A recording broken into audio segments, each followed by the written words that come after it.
sporting event. I'm Charles de Ledesma. Iran's supreme leader blaming the U.S. and Israel for recent protests that have broken out across the Islamic Republic. News and analysis at townhall.com. Some tense moments the other day aboard a jetliner upon its arrival in New Mexico. Authorities say an American Airlines flight from Texas to New Mexico was evacuated after landing at the Albuquerque airport because of a security threat. Officials at Albuquerque International Sunport say all 179 people aboard Flight 928 from Dallas-Fort Worth were taken off the jet Sunday morning and bused to the terminal. No injuries were reported. FBI officials only said that the matter is being investigated and they're not disclosing the nature of the security threat. I'm Shelley Adler. Doctors urging Americans not to skip a flu shot this fall. There is no way to predict just how bad this flu season will be, although Australia just came out of a nasty one. In the U.S., annual vaccinations recommended starting with 6-month-olds. More on these stories at townhall.com.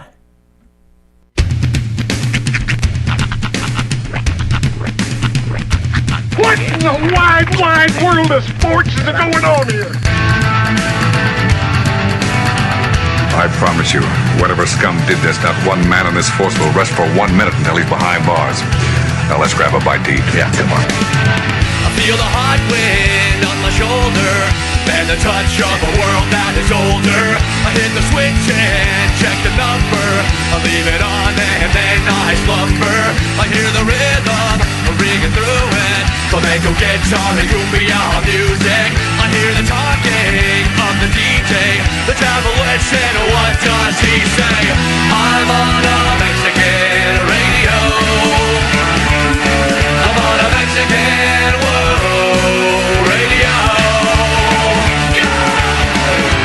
Broadcasting live from high atop the J.P. White Building in downtown Roswell, New Mexico. It's Mornings with Mike Winters on 106.5 Roswell's Talk FM. Is that what I sound like when I talk? Now, here's your host, Mike Winters.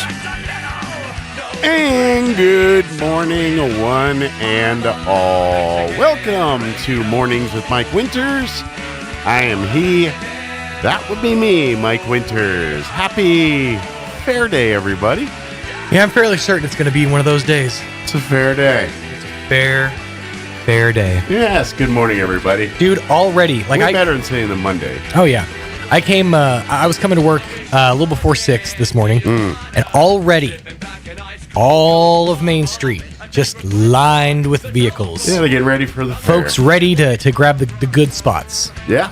Mm-hmm. Obviously, the committee's going to set up here at the courthouse lawn. I think they're doing that first thing this morning, setting up the stage and the pavilion area for where the floats are going to stop and perform for the judges. Yeah, they'll probably. Actually, I wouldn't be surprised if they're already starting to assemble at the Woolbowl parking lot now. Oh, I'm sure. And they'll shortly start blocking off the side streets on Main Street between College and Summit. So any of the side streets, basically between College and that area, keep cruising south to where the Ashley Home Store is, artist formerly known as Sears. That's Summit. Any of those side streets between there, they're going to close them off here within the next hour or two, I'm thinking. Yeah. And then we get underway with Fair Parade and Fair Day and all the fun stuff. Yes, sir. So happy, not Monday, but Fair Day today. By the way, it was announced, I think yesterday, maybe the day before. Yes. Eastern Mexico State Fair put it up on their Facebook page on all social. The fair admission every day to the fair is $12. $12 for adults. I believe it's half the $6 for kids 5 to 12, and I think kids 2 and under are free. Okay. Or 2 to whatever. Yeah. Anyways, tomorrow, Tuesday, the fair admission is $22. Okay. But everyone who gets admission to the fair gets a wristband. For the ride wristband, yeah, okay. Which is normally an extra $35. Okay, so you're saving. So you're saving $25 by adding $10 for admission. You get to ride all the rides you want for just $22 admission tomorrow. Nice. So a little. So if riding the rides is one of the top priority things. And I would think with a lot of people, that's kind of like the big new thing is what's the new stuff they're bringing? Sure. That's not my thing. But. I think it's depending on age. Like younger folks and adventure seekers are going to be the ones digging for the rides. I was always very much I'll hold your stuff guy.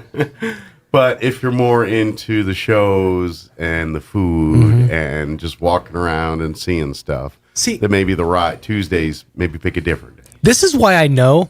This is why I know I couldn't do stuff like that. There are certain venues in Vegas that we didn't do last time that we were talking about doing this next time we go. Right. I still don't think I'm ready for it because I can't even do the Eastern New Mexico State Fair Ferris wheel. Like I'm up there.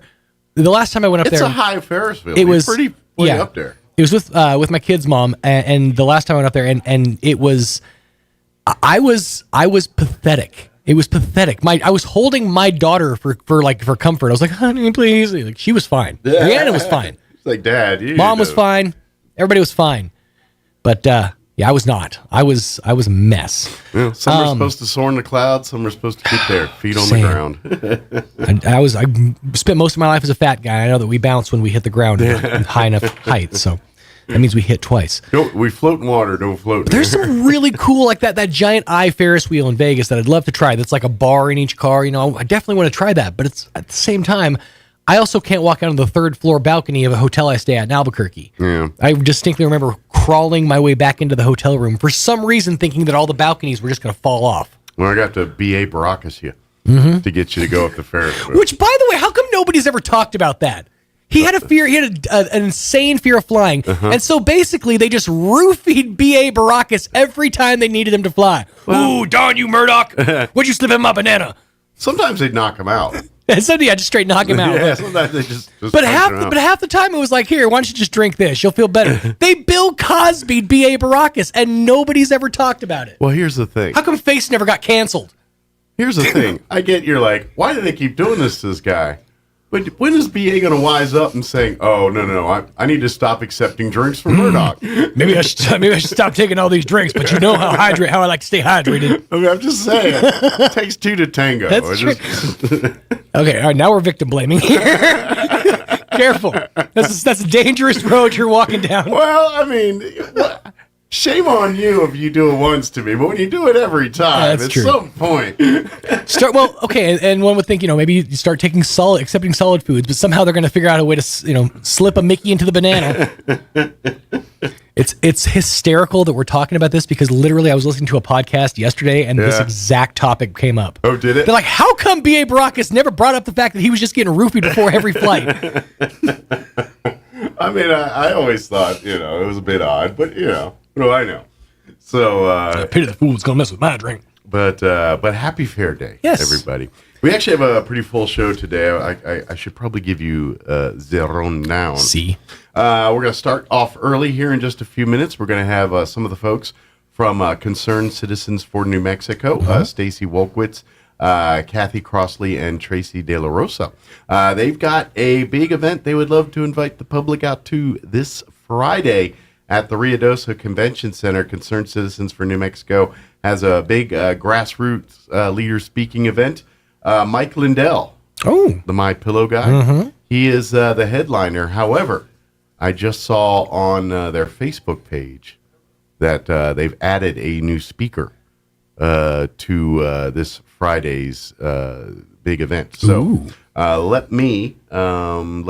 going to let them tell you who it is. It's on the Facebook page. Oh, you tease. But I'm going to tease it and let them tell you when they come in a few minutes and tell you whom the additional guest speaker they've added to the event here on Friday. But they'll talk all about that. Obviously, tell you a little bit about Concerned Citizens for New Mexico as well, too. So that'll be coming up here in just a few minutes.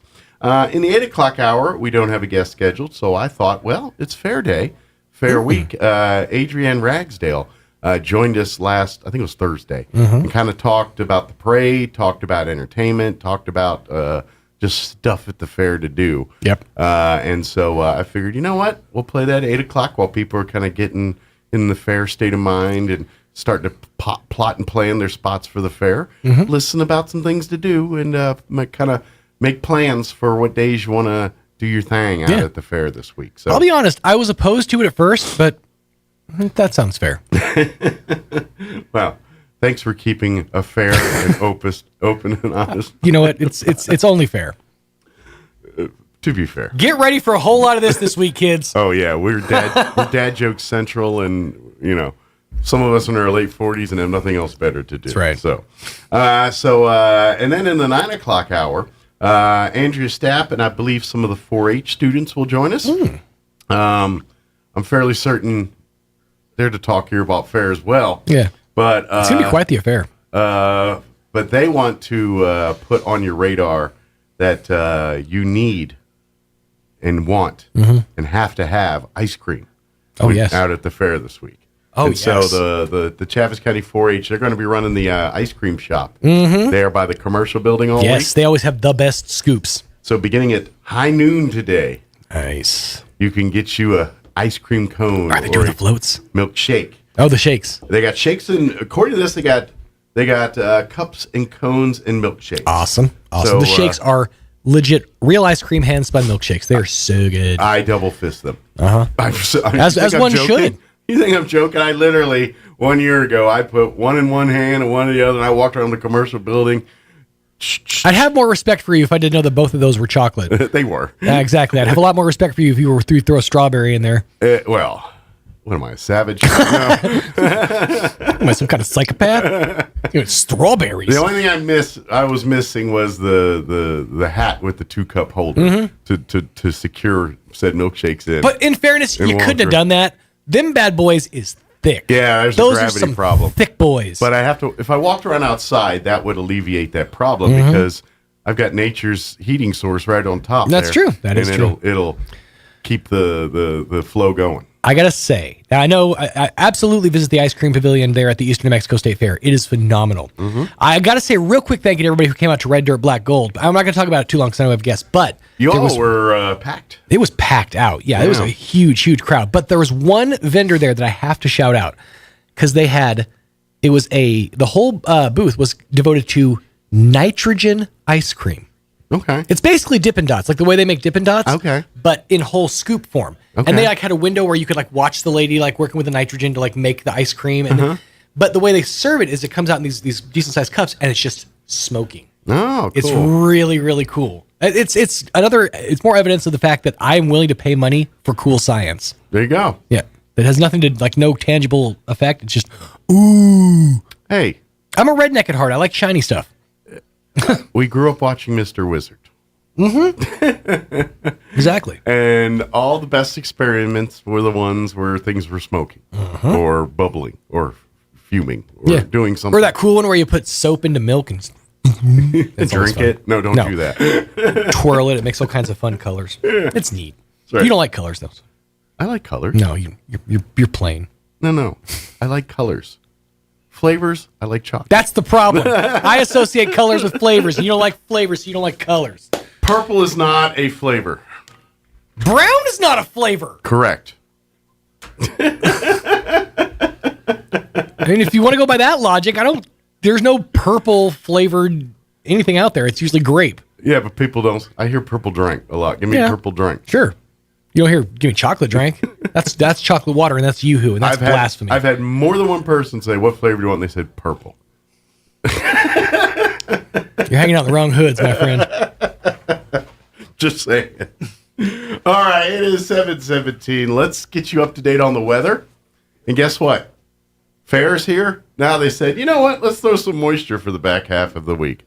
Let's see what happens. But here's your weather. I'm meteorologist Steve Hamilton with your Pecos Valley weather. Looks like we have some moist air coming into the area by tomorrow, and that might bring us a few showers. Today will be mostly sunny, though. A little bit breezy, especially in the afternoon. Our high in the low 80s and lots of sun. A few clouds coming in for the overnight hours and our low in the mid-50s. And then we'll start off Tuesday with sunshine, our high going into the low 80s. Afternoon thunderstorms. That's your latest forecast. I'm meteorologist Steve Hamilton. Thank you, Steve. Currently 58 degrees here in Roswell. Humidity's at 58%. Coincidence? Yes, it is. Winds currently out of the south at 3 miles per hour. Today, low 80s, pretty beautiful day. Mostly sunny, 81 for a high. Winds will be out of the south 10 to 15 miles per hour later today. Tonight, partly cloudy with an overnight low of 56. South winds 5 to 10 miles per hour. Tomorrow, they're saying we've got a 20% chance at some afternoon showers and thunderstorms. Otherwise, partly cloudy, high of 82. Winds will be out of the south 5 to 10 miles per hour. Chance of rain bumps up to 40% tomorrow night. Mostly cloudy, overnight low of 57. Southwest winds 5 to 10 miles per hour. Wednesday, which is senior day out at the fair, there is a 50% chance at some showers and thunderstorms. Mostly cloudy for the day. Cool, though, 74. Will be mid-70s, low to mid-70s, on Wednesday. Winds will be out of the north at 5 to 10. And then Wednesday night, we're looking at a 40% chance of rain, mostly cloudy with a low of 57 overnight. Thursday, a 40% chance of showers and thunderstorms, mostly cloudy and 75. Thursday night, a 30% chance of showers and thunderstorms, mostly cloudy, 57. Friday, 20% chance at showers and thunderstorms, partly cloudy and 76. Friday night, a 20% chance of showers, mostly cloudy and 55. And then for the weekend, 20% chance of rain Saturday, mostly sunny, 74. Saturday night, a 30% chance of rain and a 30% chance Sunday, partly cloudy, 75. So today, tomorrow, I think you're good, but tomorrow night and into Wednesday might be dealing with some rain issues. Hopefully by Thursday and Friday that calms down a bit. But it is Fair Week, so rain is always a thing, even when it's never around. Seems like one time it'll get a good one, but hopefully we don't get all this moisture during the fair peak hours anyway. All right, it is 7:20. We're going to take about a 2.5-minute commercial break. In amongst that is your Roswell Livestock Report with Smiley Wooten. So we're going to take about a 2.5-minute break, and then we'll talk with the folks from the Concerned Citizens for New Mexico, talk about their big event on Friday. Don't go away. You're listening to Mornings with Mike Winters.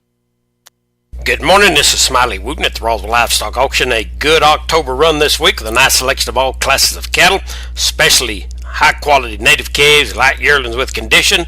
We expect to sell 1,250 head, breaking down like this: 125, 150 weighing cows and bulls, 75 to 100 pairs and bred cows, 950 to 1,000 calves and yearlings. Today's sale will include 15 to 20 cow-calf pairs and 25 to 30 bred cows, mostly black, white face, Angus and Brangus crosses with calves and bred to Angus bulls.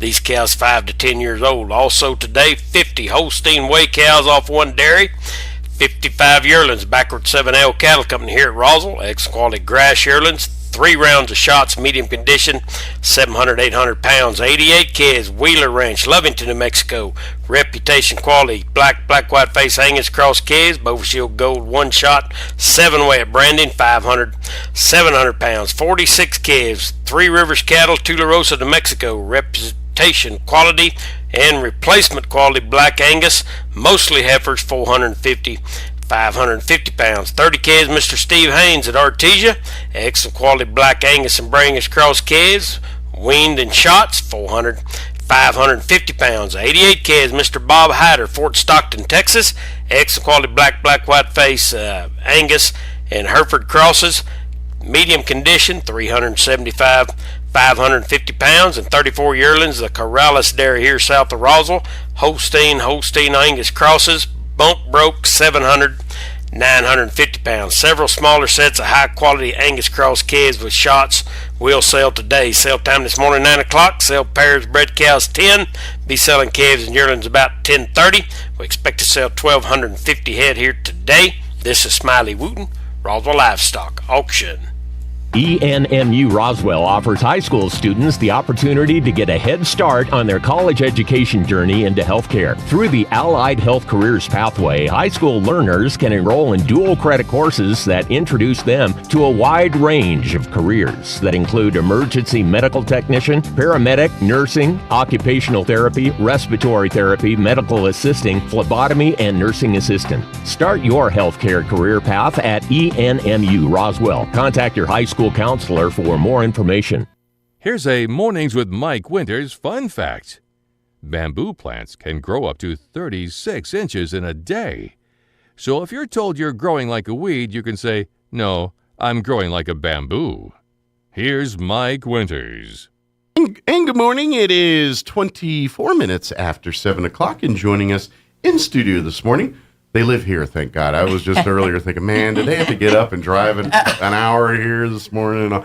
Thank goodness they live here, so I don't feel so bad. Yeah. Joining us for Concerned Citizens for New Mexico, of course, Stacy Walkwitz back with us. Also, did I do the I didn't mean to Walkwitz. It's so you did it right. Walkwitz. I always want to put in there for some reason. I don't know. Also, Tracy De La Rosa. And also Kathy Crossley as well. Good morning, ladies. How's everybody doing today? How are you? Doing well, doing great. It's a fair week here. Are you guys going to be out at the fair? I'm guessing at some point. Oh, yeah. Concerned Citizens for New Mexico will be out and about. Do you have a booth, or are you just kind of visiting and doing your thing out and about? We're actually sharing with one of our members, friends, Larry Marker. Good deal. Yeah. I got you. Okay. He's running for land commission. Okay, so you're going to kind of work with him. Yes. Is he independent or is he Republican? Independent. Okay. Yeah. So he out there with that candidate. So I guess probably before we talk about the event on Friday and everything else, let's kind of back up a bit and say, if you're just now hearing about Concerned Citizens for New Mexico, maybe we should probably start there and tell folks a little bit about what Concerned Citizens for New Mexico, what the organization is all about. So let's probably start there. Okay. Well, it's basically a grassroots community activist group. And we get together, we inform one another and other people what laws are happening, what kind of actions we can take, how we can reach out, how we can support people who are running for office, or different things like that. It's morphed in the last 3 years. It's changed. New people have come in. As it grows and asks more, and this is true with any grassroots organization. As more people get involved, as more people are aware of it, it does kind of morph into the will of the group, so to speak. So maybe it gets started because of one particular issue that is something that you want to raise awareness for.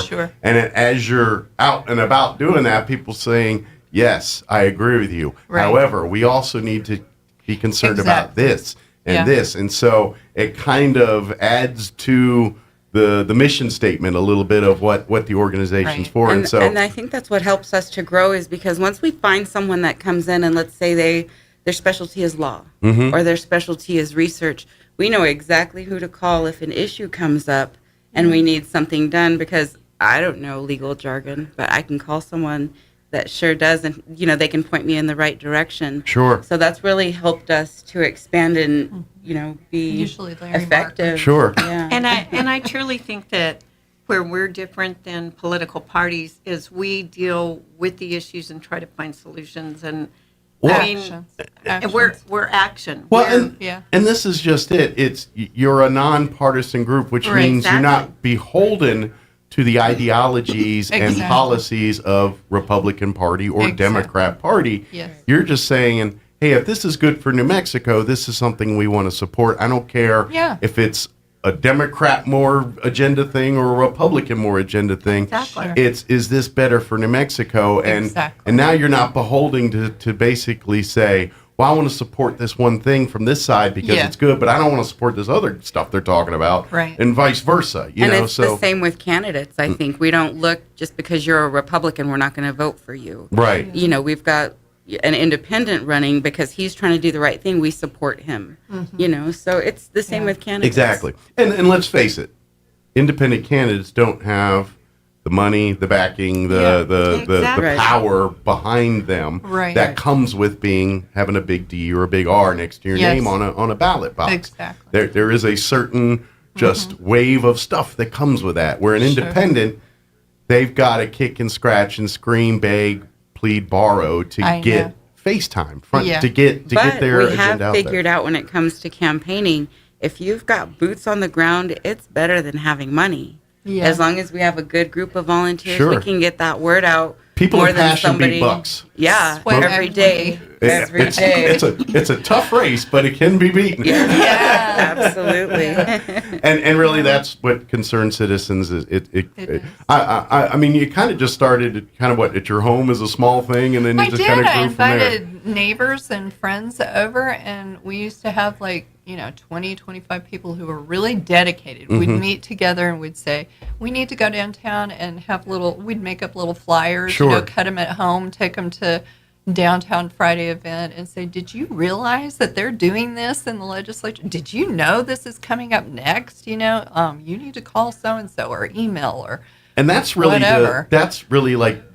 just face it, you're like Concerned Citizens and other similar style organizations that are throughout the state. That's Right. usually what it is. It's the one issue, that one thing, and it's like I don't know if it works this way in Santa Fe, but the perspective of us, the citizen, it's like Yeah.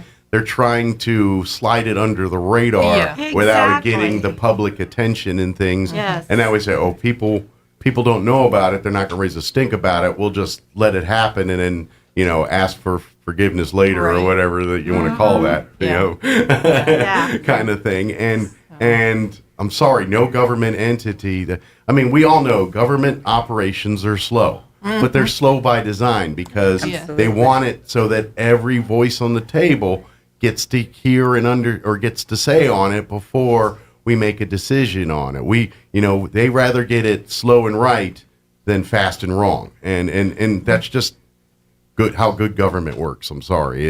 If it's going fast in things, Yeah. probably some nefarious stuff's going on there. That's Yeah. why. And so, I would say COVID was an example yes, of that. COVID's a beautiful example Yeah. of that. And we were The quite last- active the last 2 years. And We so were, and yeah. so that's why concerned citizens and organizations like that are important because that's the grassroots campaign to keep the checks and balances.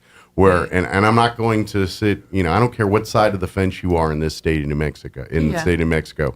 This state has never, since almost inception, has never had true checks and balances. Right. It's been run by one side Yeah. before statehood. Right. I say this a couple times, and I'm like, as a guy who kind of digs history and things, Mm-hmm. you want to know why New Mexico is such a messed up soup sandwich? All you need to do is spend the day in Lincoln, New Mexico, Yeah. and just read every little sign in the courthouse and the visitor center talking about the Lincoln County Wars and the Right. politics of New Mexico. That is our history, and it went from that to a statehood, Yeah. and some of the players didn't change, and know. it's been like this since its inception. And I think that's Yeah. why people feel a little bit out of control here and just have kind of given up on politics altogether. They tell us there's nothing we can do. We don't know where to go. We can't talk to anyone because they don't have a voice. But you get a couple people together to call the right people, and they'll start to listen.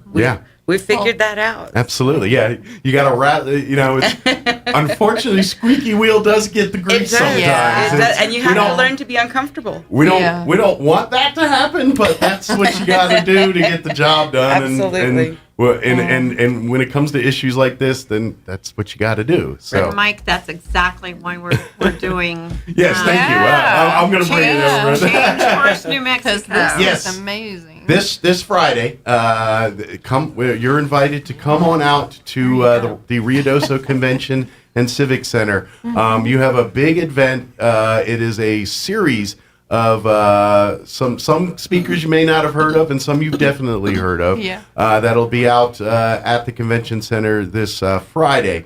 Of course, the one the main speaker, well, I think still is the main speaker. He is. He's okay. He Just to is. make sure, because we've added some, and they're Yes, kind of a big deal too. Yeah. But Mike Lindell, of course, you know him as the My Pillow guy. He's been very vocal in talking about people's rights and what the government can and can't do, and he's really himself grassroots gone He and done this. Yeah. And so he will be in Ruidoso as a Keynote speaker. the keynote speaker. I'll say one of the headlines, One but of them, yeah. the keynote speaker at.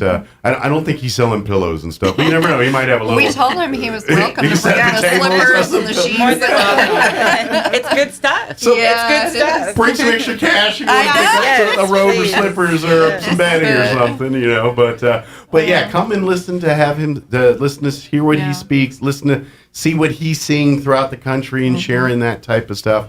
But you guys have also locked down some other big name speakers as well too. I'll let you guys open that surprise for folks. here. Yeah. We just got word here's yesterday. Number one fan Yeah. over here. Well, whenever we got Lindell, they said, okay, who would you rather have? Who would be the moon? And first thing I said, Steve Bannon. Okay. Yeah. And if you're going to go big, go big. Sure, might as well know, shoot for right to the right? top. So we kind of had a tentative maybe.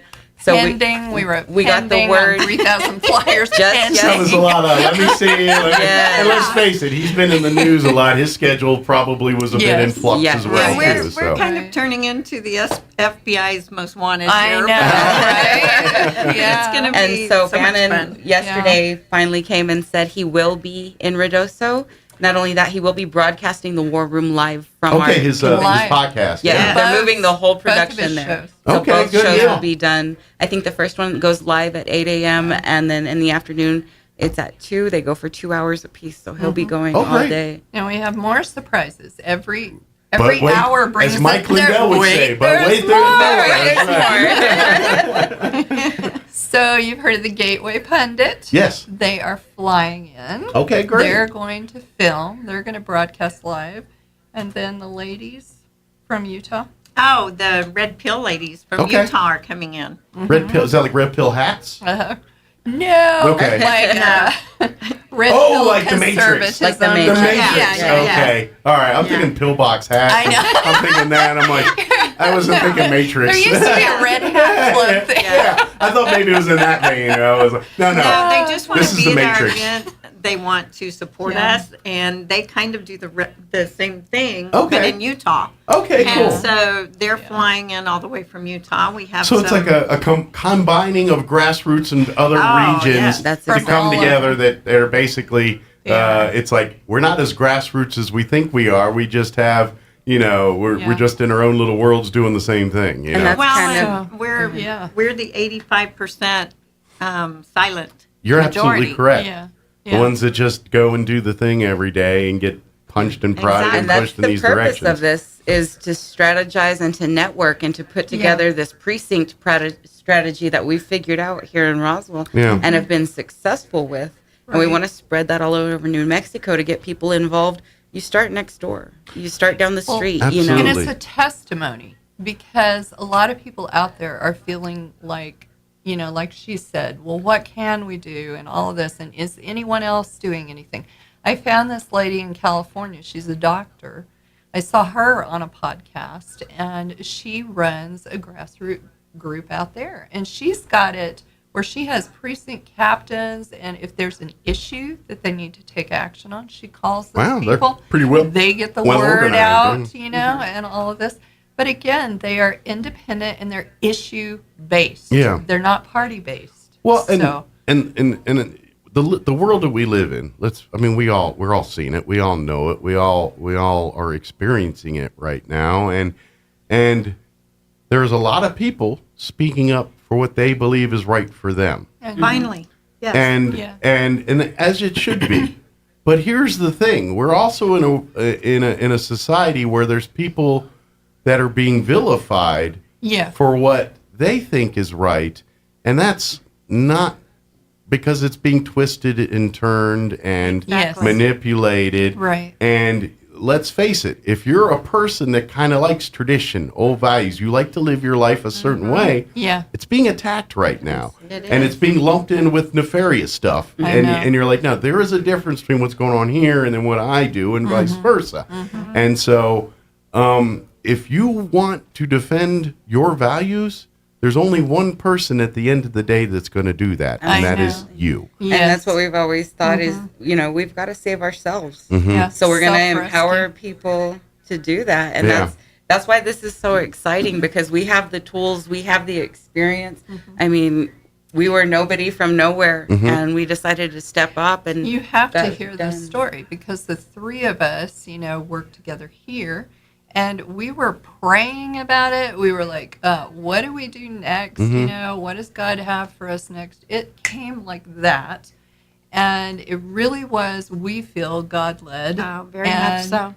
This lady here breathed it out and said, you know what? Why don't we have our own grassroots convention? And then would you look at, how that it was grew. 2 months ago, I think. Not even that long ago. We had a month to plan it, like a month to plan it. The Clements really stepped up and they said, you know what? We dig what you're doing. This is what we talk about. Sure. They told Lindell, he goes, this is the perfect example of what I'm talking about all over the U.S. And no one's getting paid. Like, we're not we're doing this on our tickets are $20. Good deal. We couldn't pay anybody if we wanted to. And that's just to cover cost of expenses of the event and everything else. Unfortunately, places like convention centers, they do charge for these events. That's what we said. We were like, we can't just have them at the bingo hall. For an event like this, you need security. You have to put so much. There's so many working parts, and they're all volunteers. Yeah, you can't just say we're in the field behind the woods. I know. People are like, do I need to bring protection? Yeah, What do we do? So you got to put in a place that people are. All right, there's plenty of safe lighting and everything else. And we're also going to have plenty of New Mexico people, and we are showcasing ordinary people doing extraordinary things, stepping up, joining the fight. What is their story about? What they did, what they faced. And so that it'll empower other absolutely. people. I mean, that's just like, obviously when you got your Steve Bannons and Mike Lindell speaking, they're now at a different level. However, they especially in Mike Lindell's story, that he's the same. He's no different than half the people sitting in the audience. Exactly. He's just a guy with a dream that pursued it. If you've heard his whole story, it's actually amazing. Absolutely, and so. But what I'm saying is, and then and you can, if you want, list some of the other speakers are going to be there on Friday. But to a person, every one of these are people that were moms, dads, just living their lives, doing their things. And they said, you know what, I'm tired of what's going on around me. I'm tired of what this is doing. I'm going to do my part as a citizen and defend what I think are American values. And we have Seth Keschel. A lot of people don't know that name. I do from the podcast that I listen to. And he was involved with the audits in Pennsylvania, Wisconsin, Arizona. So he has a lot of information. And there's a lot of new information. And he's looked at New Mexico very much. So he wants to share that.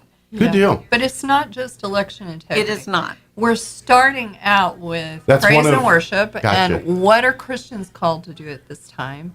We have the ranchers over in Alamogordo, and Ben Luna from Lexit. He's doing documentaries on how the ranchers, the oldest ranches in the state, their leases are being revoked. They've been in business for hundreds of years, generational ranchers. They're coming to tell their story. And that stuff you don't see on the 5 o'clock news. You don't even know about it. Yeah. Larry Marker is doing unprecedented stuff. In 60 years, he's the only one to take legal action on trying to give us autonomy on dealing with abortion and pro-life, like giving communities their own choice power, to make their laws. Sure. Local power is where we're going to take everything back, I think, and fix everything. And that's really what this is about is, the evidence is great. All the stuff you have to say is great. But what after that? Yeah, what do we do? What's next? And we want to be really proactive. This isn't a press event. We don't even have ABC reached out. They wanted to come. We told them no. I'm sure America. anytime Steve Bannon's name's entered into the equation, there's probably a pool of reporters that are automatically on that trail. Already asking. Lindell's probably at that point too, isn't it? Yes. I'm thinking now too, since now they're like, So that's more than just the pillow guys. And now that's not what's important to us. What's important is getting New Mexico there in the seats so they can see where to go from here. It's a big state logistically. We can't be everywhere. Yeah. So that's why we've got to set them up. Absolutely. And you're right. We get shut down everywhere. Even in our own town, we were refused to tell the story. And, because they don't agree with our guests that are coming. And unfortunately, and Facebook does not the climate agree. And, we live in. All these places. So we're like, where are we going to advertise the thing? This is something I want people to remember, that just because someone disagrees with you doesn't make it criminal. And that does go both ways. And at the end of the day, because, there's an amazing smear campaign going on for some of these speakers we're talking about going on here. And but here's the thing. If they were...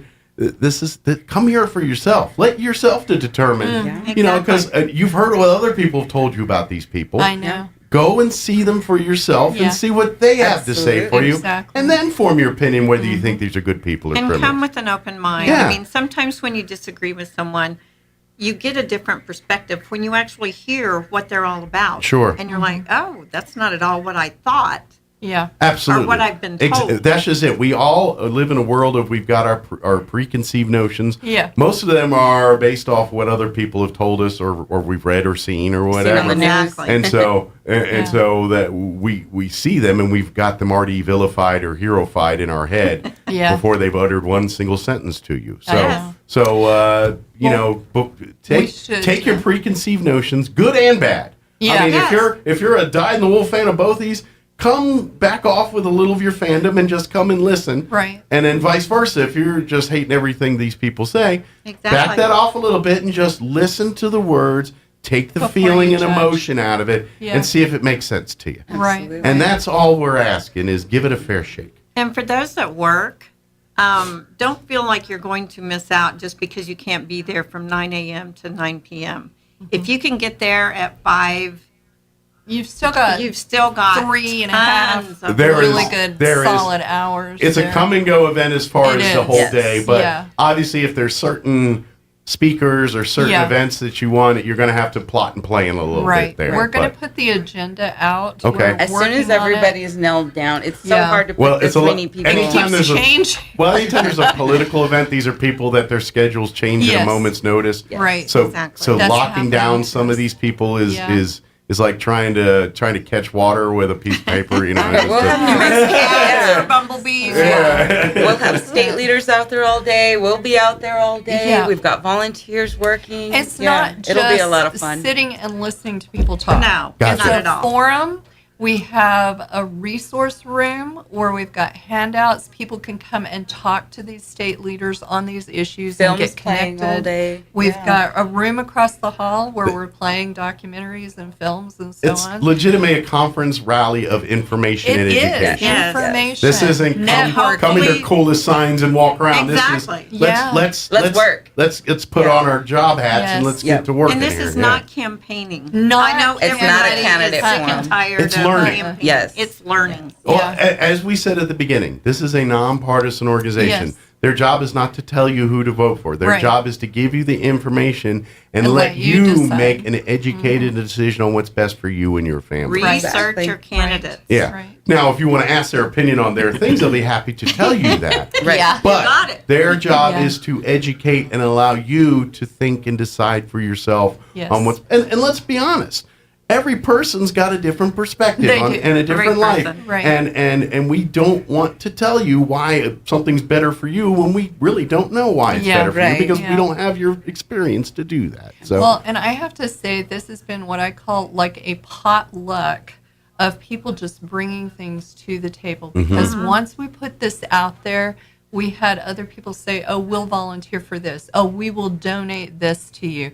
There is a beautiful hotel that connects to the convention center. They stepped right up and they said, we're going to give you a special rate for anyone who wants to come. They're almost half price. Yeah. Change Oh, wow. Course, New Mexico. Okay. You can get employee rates Oh, on excellent. the rooms there. Okay. Although they are going They're filling up quickly. fast. We've still got some And- VIP spots. Those are Yes. going really quick. We have a Tickets meet are- and greet that night. If Okay. people want to pay, that ticket will get you into the whole day event. Okay. Plus, it gets you into this meet and greet with Lindell and our speakers Excellent. that Dinner. night. Okay. It includes Yes. All right, so you come hungry. Yeah. You know, we're going to feed We've you. ordered plenty of food there. So. And Yeah. I if you've never eaten anything in Ruidoso, every single place you eat, every single food you have in Ruidoso is good. I don't know if it's the mountain air or I something, know. but Who's but the it's caterer? pretty tasty. Jockey The Club. Jockey The Club. Jockey Oh, Club. yeah. Okay, Yeah. so it Yeah. should be pretty good. You leave hungry, that's your own fault. Right? But general admission, $20. Excellent. We're for the keeping whole day. for the whole day of Excellent. stuff. Come So and go. pay $20 and we come want and go you as to you come and please. see. And even if you get there at 4 or 5 o'clock, you're going to get your $20 yes. worth. Oh, plus. yes. Oh, yeah. You're not going We've to had be people pay disappointed. more than $500 for tickets. Well, for that's great. Stuff like this. Well, Yeah. and it is You know. all these proceeds go to support and plan the event, and We're not and, making yeah, anything. This isn't This is paying like you for said. It's all itself. volunteer Yeah. work. It The cost to So- bring in some of these speakers, the cost yes. to Yeah. for the facilities and all that. That's what Right. your $20 is covering. Well, But they volunteered. And the dinners and they yeah. volunteered Yeah, they are their not- speaking fees. Oh wow! They Yeah, did. we're not- Oh wow! Just I didn't think because they like Steve believe. Bannon them and all that. They Yeah. are making money They to do normally this now. No, oh, Oh, no. wow, great. No. Okay. They They're- believe in this cause. Well, there you go. Yeah. Exactly. I heard at one See? of the events, Lindell fed everybody. Oh, really? That was there. He went Hey. for Oh, free wow. and then fed everyone. Well, we should So- have done Wow. that before. I know. Right? Before we hired the Save some money on food here. So- We might bring some ribs. So yeah, no Exactly. one's getting paid, not even the speakers. Awesome. So, So all the money's just going to make sure the Just the getting the locals get event there, going. Yep. get paid for their services. Yes. That's great. That's Yeah. great to Yeah. hear. Which again Yeah. supports the local economy, which is something we It always does. support when we come to our New Mexico communities and towns and things like that. Well, and So- they have, okay, so at the hotel, they have set it up where you can get that rate Thursday through Saturday. So Okay. that families can come and just make it a retreat. Sure. Go to Ruidoso. Have a shop nice around dinner the Thursday ski town. night, you know. Beautiful setting. taking you know. taking a concert or Yes. bar or something, or Yeah, there are visit other one of things the going live on. entertainment downtown, Sure. and Exactly. and then Sure. spend your day there Friday, and then and we don't get your good offer night rest. child care, so plan around that. That's Yeah. another Okay. thing. Yeah. You know, that's not. Kids are not. That it's was not just a really whole kids nother, event. Yeah. you know, deal we didn't involve with this. So Tell you what, take an uncle or someone that doesn't care about that stuff, Yeah, and then, exactly. then have him Go to take all Fun the kids to Trackers. Fun Yeah. Trackers. Yeah. That's exactly what I was going to say. Exactly. Take them to Yeah. Fun Trackers, let them ride the Yeah. the go karts and do Right, the right. golfing and the bumper cars and all Yeah. that. Shoot, They I come may in. volunteer. to That's take right. them. I know. Yeah. If I'm gone Right. for a couple hours, It's like, yeah, Mike goes talk till then. I'm going to go hit the bumper boats. I'll be right back. but please come on out again. It's it'll be all day that Friday, this Friday the 7th. Give out that website again to get your tickets to get the Right. discount rate on the rooms if you'd Okay, like. so we have a website and it's CC and the number 4NM. Okay. There's a link there. We have our tickets on Eventbrite. Okay. And it is called Change Course New Mexico. Okay. So you can go to Eventbrite, but we're at the fair with paper tickets. So if you're out walking you about, can come by you can get 'em. Larry Marker's booth. Okay. We've got tickets In the there commercial building, in the right? commercial building. Very good. Yes. So Don't yeah. look for Larry Barker, not that TV Right. guy. No. Larry Marker. Larry Marker. No relation. Just have No relation. names that rhyme. And if I'm working at Backdraft Barbecue, I will have tickets there. Excellent. Oh. So come hungry there and get. I gotta ask. Okay. Has anybody completed the hook and ladder deal at Backdraft? I know the guy on Mamber's The Food couldn't do it. challenge? Yeah, the No, challenge. They have a challenge there where you pretty much eat everything they make, and it's put on a plate. And if you do it That's like, not a bad deal because the food is good. yeah, I think if you can do it under an hour, right? It's free. Yes. Yeah. That is correct. But I think it's $100 if you don't, because it's Oh, literally yeah, everything they it's own. everything. It's every piece of meat that they put on a brick. And if you can do it, but they had if there's a show called Mamber's Food on the Yes, Food Network, yes. and this guy goes all over the country doing these food. And so he was in Roswell about a year ago. Oh, wow. And He was. and Backdraft was the competition feature. He couldn't complete it. He failed. Wow. He And- did Wow. fail. And he beats a lot of challenges. But I was curious. Since then, has anybody No. mastered that challenge? I don't believe so. No. Okay. All right. No. That's There's her been son. Yes. That's her son. I- Yeah. in my head say, yeah, no problem. I know full well I'm not going to do it. Bring it on. Bring it on. In my head, I'm like, hey, but as soon as I sit there, I'm done ski. My doctor's going to be mad at me. There's going to be some reason. But there's some back in my head, I'm like, oh, I could do it. Yeah, it's not good. But none of that this Friday. But you can do that today. Come on and do that. Matter of fact, after the parade, come walk on over to Backdraft and maybe. Well, they're going to have their trailer out at the fair. Okay. And I'm sorry. No, this I know is, we got. You talked about food, and I get distracted. I'm pretty easily distracted. But another way if you're driving, don't have time to write down all these web addresses and everything. Yeah. Go on Facebook and look for Concerned Citizens of New Mexico. For New Mexico. I'm sorry. The number Concerned Citizens, the number 4 New Mexico. Now it's a private group. You have to ask to join. But then you can follow it, and then you'll and you we're can get all the on information Facebook. there. Look me up on Facebook, Tracy De La Rosa. It's really easy. I can send it to. You want to call me? You can call me at 575-420-2353. That's easy to do.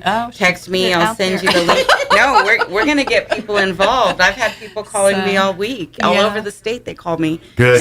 So just Google Lindell Bannon. Yes. Change course, New Mexico. Yeah, and Riodoso, you'll see all kinds of flyers on Facebook and the internet promoting the event. But it's this Friday, October 7th. It is all day. Starting 9 a.m. 0900 at 9 a.m. for the non-military folks. Right. At the Riodoso, almost at Roswell, Riodoso Convention Center. Yes. They've got special room rates through the website if you'd like to spend the weekend or spend a day or two before. And it's Riodoso. So much things to do when you're not doing the things you're supposed to be doing. Exactly. I know.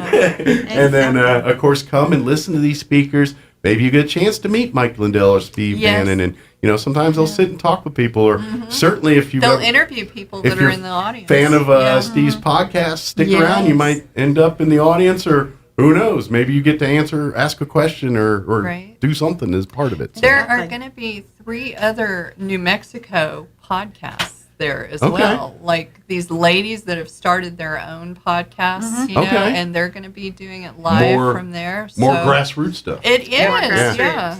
It's, at the end of the day, is what this is all about. It's coming. Yeah. It's we the people. I know. Yeah. So come learn together. Here, and I don't care what your politics are, which way you lean. The leftist of left or the rightist of right, or right up the middle like a half tank of gas, whatever it is you're into.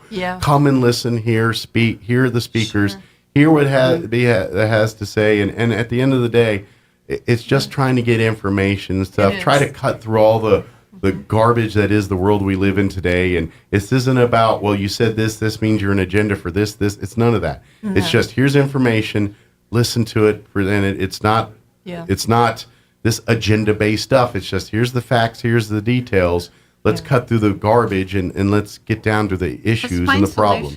There are people from all over the state coming that will have their information of what they're doing in their area around the state. And so you can reach out clear from the south up to Albuquerque, up to Santa Fe, and you can network with other people and say, well, what are you guys doing about this up there? Yeah. That's a way to connect us across the state. Absolutely. And there's a lot of people that want to get involved but don't feel like they want to join the party, either party.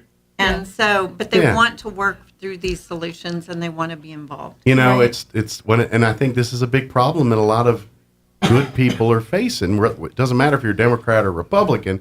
They're probably thinking, well, shoot, there's some things in this party I agree with, but there are things that are going on that I'm embarrassed by. And let's face it, it's both sides that probably said that. Yeah. And you're like, well, I don't want to have to defend this, but also put up with that. I know. And we shouldn't have to. I know. And that's the point you guys are making and what this event's all about. So come learn, come see what real, effective, getting the stuff done looks like. And that's what it's. You don't need an army. You just need like 6 people we get it done with. Exactly. Well, look at what 3 ladies have done. I know. Yeah, exactly. Right? And God. Exactly. And God. Yeah. A little better. Give him the credit. Get some writing credit. We'll give one of those. But again, folks, if you have any information, give out that website, Stacy, one more time. Right. So they can go to CC, the number 4NM. There's a link there, and it's called Change Course, New Mexico. You can find it on Eventbrite. Excellent. And of course, if you're on your Facebooks this morning, especially if you're trying to find fair information, look for Concerned Citizens for New Mexico on Facebook. Ask to join the group, and they'll be happy to let you in. We have an email, Okay. changecoursenewmexico@gmail. At Gmail. You just spell it all out. If you need information, Change tickets, Course questions, New Mexico. Yes. and of All of course, it. look for these ladies out at the fair At all Larry week. Marker? At the Larry Marker booth, which Yep. is in the Yep. commercial building there. And while you're there, might as well talk to Larry. Exactly. He's fun to talk to. I think Bigfoot is making an appearance today yes. with Larry Marker's sign. Ah. So look for him in the parade. Well, watch out because there's also a dragon that's supposed to be running around the fair. So, you know, between Bigfoots and dragons, who knows what's going to be out there. So, yeah. But the eating will be good. So. Yeah. Awesome. Well, thank you, ladies. We'll see you here later this week. Anytime. We'll see you next time, okay? All right. All right, 7:58. Let's take a quick break before news. Don't go away. I'm amazed at just how different our store looks from a year ago. Hi, this is Melanie from Glenn's Furniture. It's been a long time coming, but our showrooms are absolutely filled with beautiful new items. Gorgeous power reclining furniture for your living room, cozy bedroom suites and mattresses, and stylish new dining room tables and dinettes. I'll bet we have exactly what you're looking for. So hurry to Glenn's Furniture at the corner of Union and Alameda, where delivery is free since 1953. If you need a Kubota that works and plays hard, stop looking. You'll find everything you need at Amigo Machinery. When it comes to tough Kubota tractors, mowers, construction equipment, and utility vehicles, all with low-rate financing, Amigo Machinery is your one-stop shop. We are passionately committed to providing our customers with the highest quality products, most innovative solutions, and services delivered with integrity and professionalism. Stop by Amigo Machinery in Roswell or see us online at amigo-machinery.com. Gear up for hunting season with LGS Guns and Ammo, Southeastern New Mexico's official home for everything you need to make the most out of this season. From rifles and ammo to scopes, optics, game calls, scents, and more. From brands you know and love like Ruger, Smith & Wesson, Mossberg, and so much more. Be ready for everything this hunting season throws your way with the help of LGS Guns and Ammo, Southeastern New Mexico's authority for guns and ammunition, across from Target in Roswell and at 109 North Del Paso in Hobbs, and online 24/7 at lgsguns.com. Here's a Mornings with Mike Winters fun fact. More than 50% says life has been turned inside out for many people, some of whom have lost everything. There were long lines at gas stations. Some businesses were accepting cash only. Power outages remained extensive, and residents were told not to drink water straight from the tap. It was unclear when things would get back to normal. There is also much recovery work to be done in the Carolinas, slammed by the storm as well. The death toll has surpassed 80.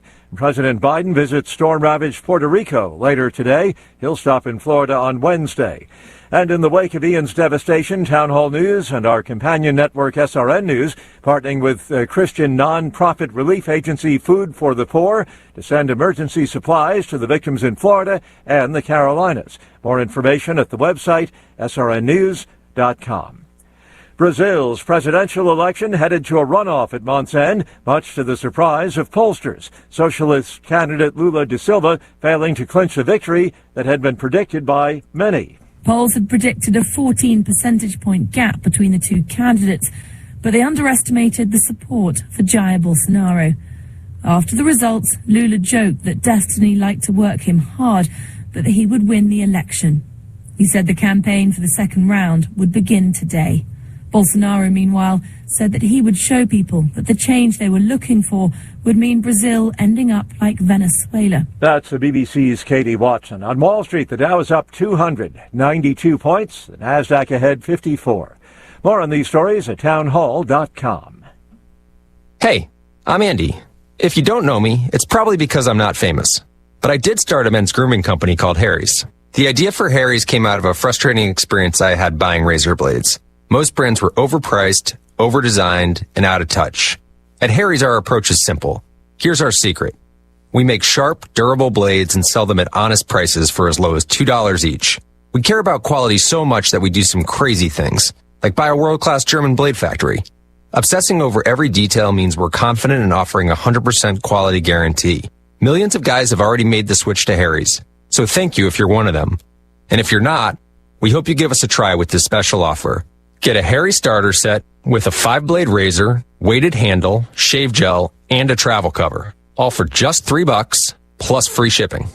Just go to harrys.com and enter 3388 at checkout. That's harrys.com, code 3388. Enjoy. Families and friends of some of the 125 people who died in a crush set off by police tear gas after an Indonesian soccer match wail in grief as the bodies of the victims return home today. Outside the Kanjuruhan Stadium in Malang, clusters of candles were left to mark the places where people died on Saturday night.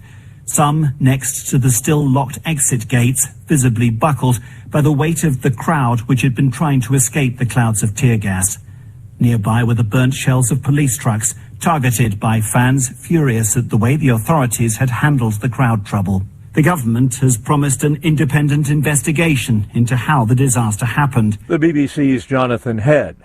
Israel's military says 2 men fatally shot during a West Bank raid earlier today. They tried to ram their car into a military vehicle carrying the soldiers who opened fire. News and analysis at townhall.com. Tesla sales bounce in the third quarter, just not as high as expected. The company says it sold 344,000 cars and SUVs in the third quarter, compared with 255,000 deliveries made from April through June, a 35% increase thanks to its huge factory in China that got past supply chain issues and pandemic restrictions. But the delivery number still fell far short of Wall Street estimates of 371,000. Tesla cites challenges in finding transportation capacity at a reasonable cost to move vehicles from factories to customers. Ron DeRockster reporting. The British government dropping plans to cut income taxes for top wage earners, part of a package of unfunded cuts that sparked turmoil in the financial markets, sent the pound to record lows. Explaining the about-face, the British Treasury chief remarks, "We get it. We have listened." More on these stories, townhall.com.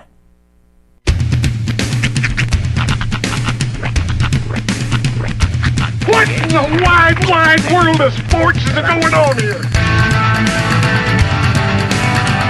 I promise you, whatever scum did this, not one man in this force will rest for 1 minute until he's behind bars.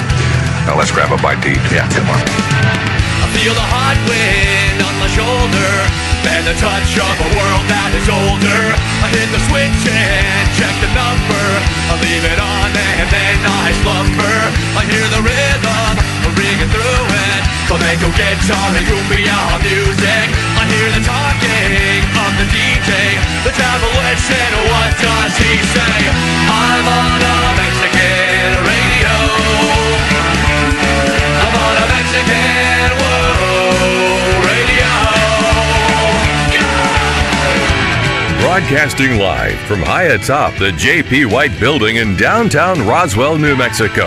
It's Mornings with Mike Winters on 106.5 Roswell's Talk FM.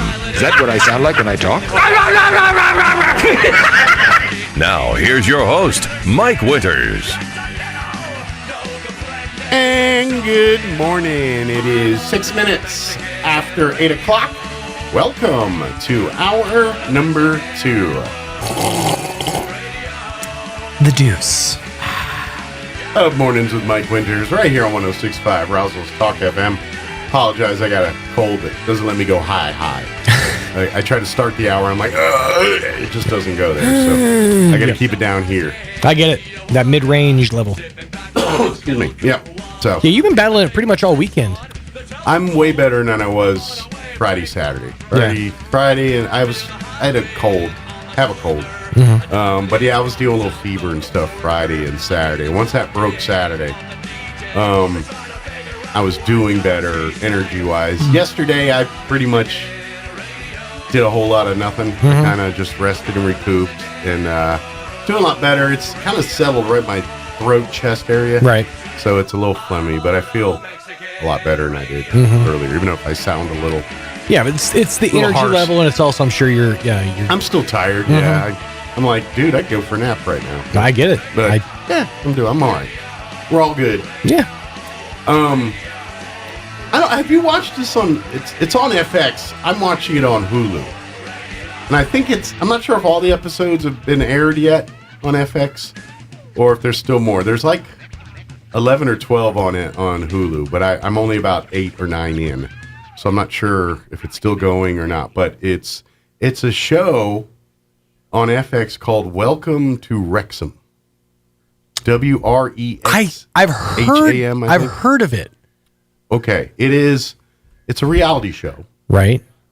It's about soccer. Okay. World Cup or FIFA or whatever they do in Europe. In England. Wales, actually. Right. Not England. I apologize. No. Wales. But they're... For all of our Welsh listeners. They're...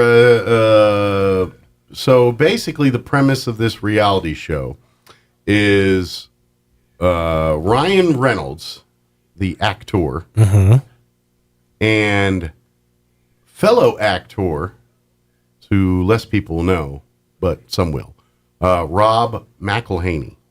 Oh, from Always Sunny. From Always Sunny. Gotcha. Mac. Yes. They have partnered together.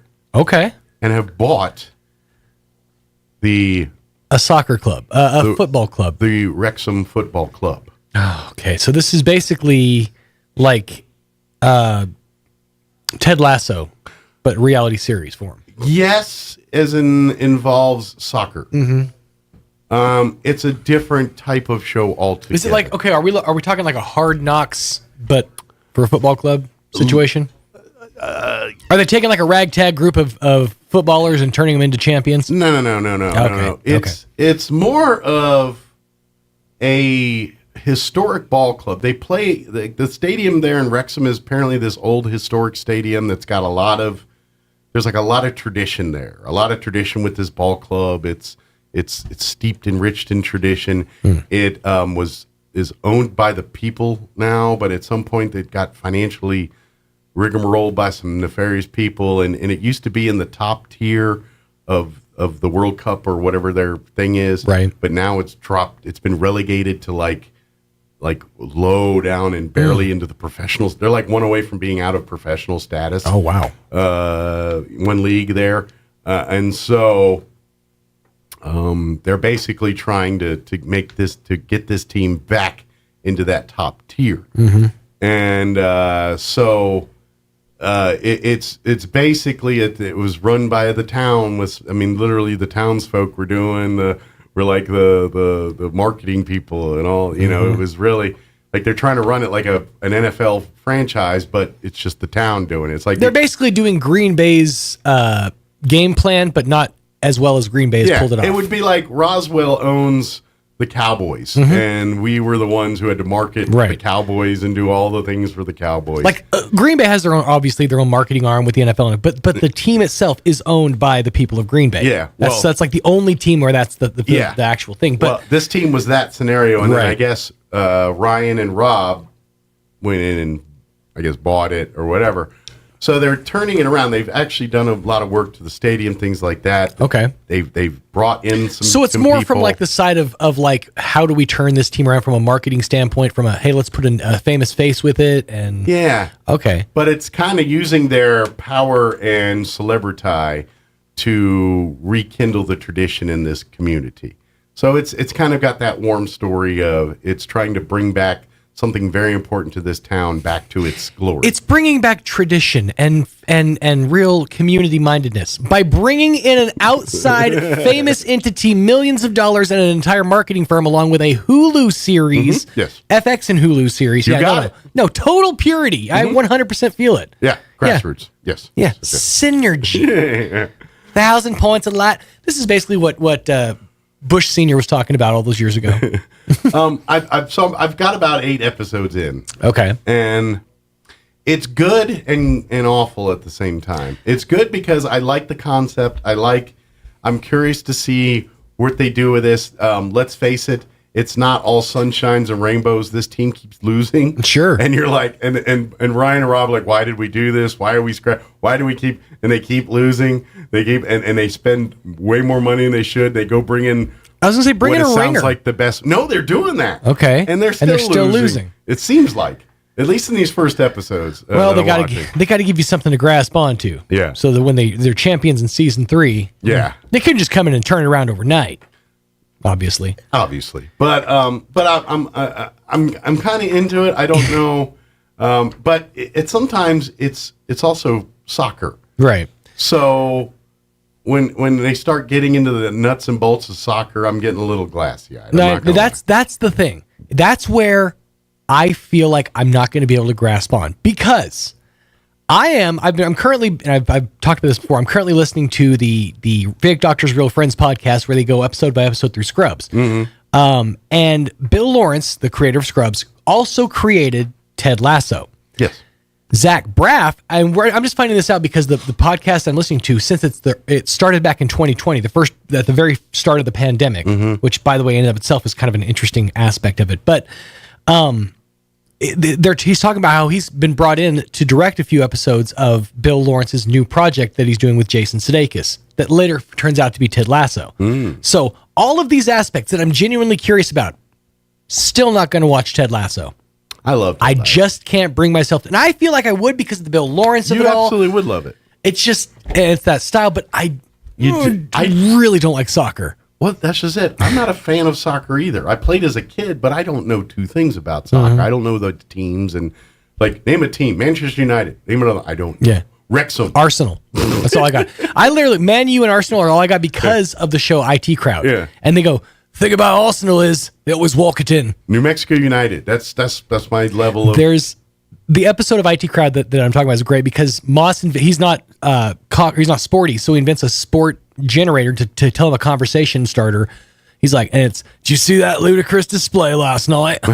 And by the way, in the world of soccer, is United as a team name kind of like the Wildcats in football? Because half the soccer teams are so and so United. Yeah, Manchester United versus because there's DC United out, and a lot of that is, and this is the only reason I know this is because I watch British YouTubers that do like the IWC, the Internet Wrestling Community, but they're British YouTubers and they support certain ball clubs or whatever. But in those towns where you have like a Man U, you have another Manchester team that already had a name, but the consortium came together and created the other team, Manchester United, which is why those are the fiercest of rivalries. Those two, like the Man U versus like the other. What's Manchester New Mexico team. and Washington D.C.'s story for calling them the United? I have no idea. See, that's just it. I'm like, it's a bit. See, I don't. But anyway, my point was, I know nothing of this. I looked forward to every episode of Ted Lasso. The writing, the character relationships was funny. And I'm not going to lie, another big part of it is also because it. And here's another thing. Because it's an Apple Plus TV series, it acts upon me as it's being better than me. Well, that's the thing. Unlike other Apple programming, this isn't as bougie like the other ones are. Like I get what you're saying. Even the Tom Hanks things on there are a little bougie. There's a better than you sheen to everything on Apple Plus. But Ted Lasso kind of is not in that vein. It's out of the vein of the other programming, and to be honest, it's written for people like us that don't know anything about soccer. They come because the main character doesn't know anything about soccer. Right. So he's learning as we're learning, and that's what makes it fun because he's at first the rube that like this guy's going to lead us and he doesn't know what a soccer ball is. And well, that's comforting. And now by the end of an episode or the end of the season, they're all in awe and respect of this quote unquote clown shoe that doesn't know nothing about soccer. That is an awesome story. And that's what makes the story good. It's good to be, but he's instantly discredited because he's a dumb rube American and hokey and dad jokes and all that. And then he comes and just makes the biggest impact in everybody's life in there just by being Ted Lasso. And then of course that only gets you so far. Then they got to put other ancillary adversaries and things going on. And it's gotten a little bit now into the end of the second, starting the third, they left you in a very weird place. So I'm curious where that's going. But that's why that show works. So it's not it's a soccer show. Maybe it's still really hard. Break that barrier and just watch it.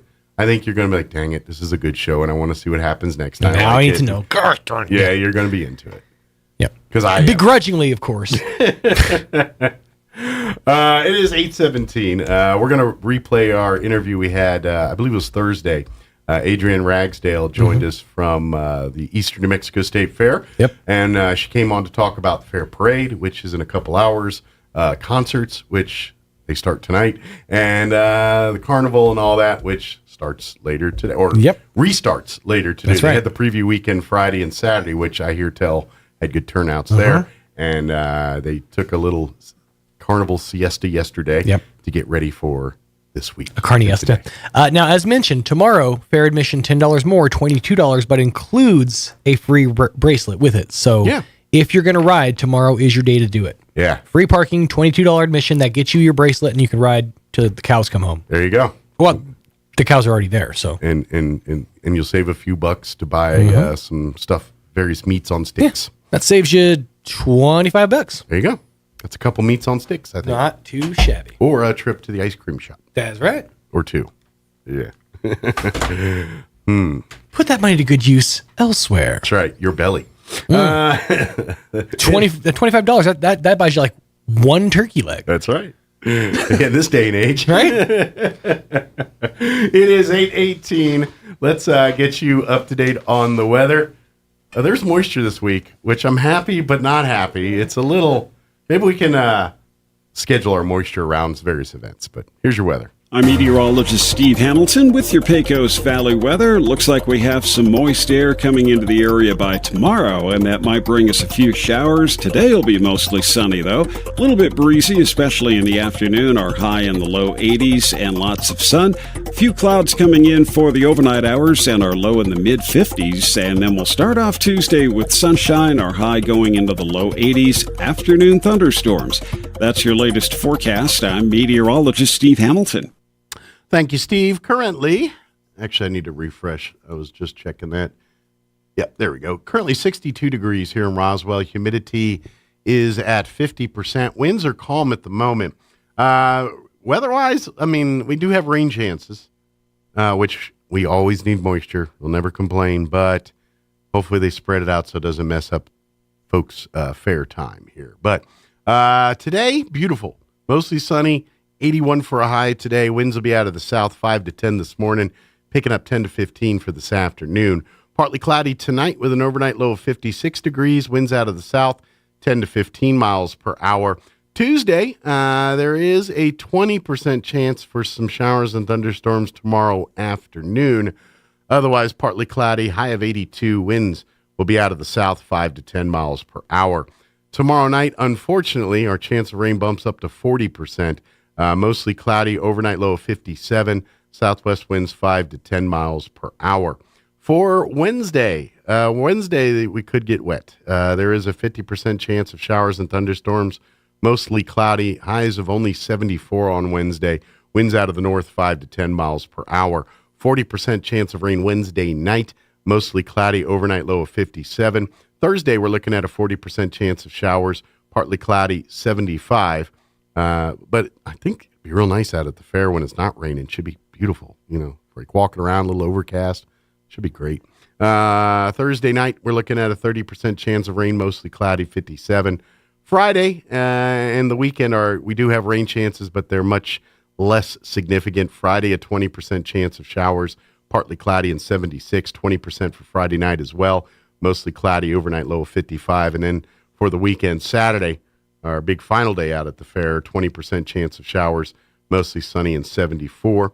That's junior livestock auction, the final day of the carnival, concerts, all that stuff will be busy day that Saturday. 30% chance of rain Saturday night, mostly cloudy, 53, and then a 30% for Sunday, partly cloudy and 75. So cooler temps and increased rain chances, which normally is good.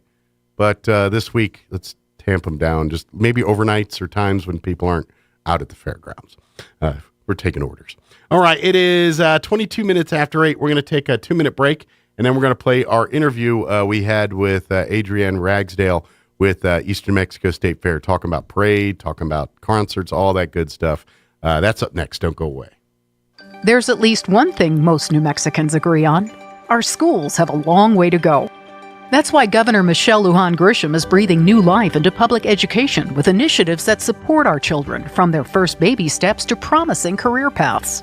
Like expanding in-home family services, early childhood and pre-K, so thousands more kids will go off to school healthy and ready to learn. And attracting new teachers by raising salaries to the highest in the Southwest. It's already paying off by recruiting hundreds of new teachers to our classrooms this year. And she is cutting teacher paperwork and administrative burdens by 41%, so they have more time to teach our children. Thanks to the governor's new Opportunity Scholarships, any New Mexican can now attend a state college for free to earn a certificate or degree in a wide range of high-demand fields. After 2 tough years, we're finally making progress in education. We can't afford to go back to the failed policies of the past. Paid for by New Mexicans for Michelle. Approved by Michelle Lujan Grisham. Fergie's Plumbing and Heating now has financing available through One Main Financial. Let Fergie's keep your house warm all winter long. Call 622-2260 today. And when you get a new HVAC unit from Fergie's, you get a $50 Cattle Baron gift card on them. Fergie's Plumbing and Heating, 622-2260.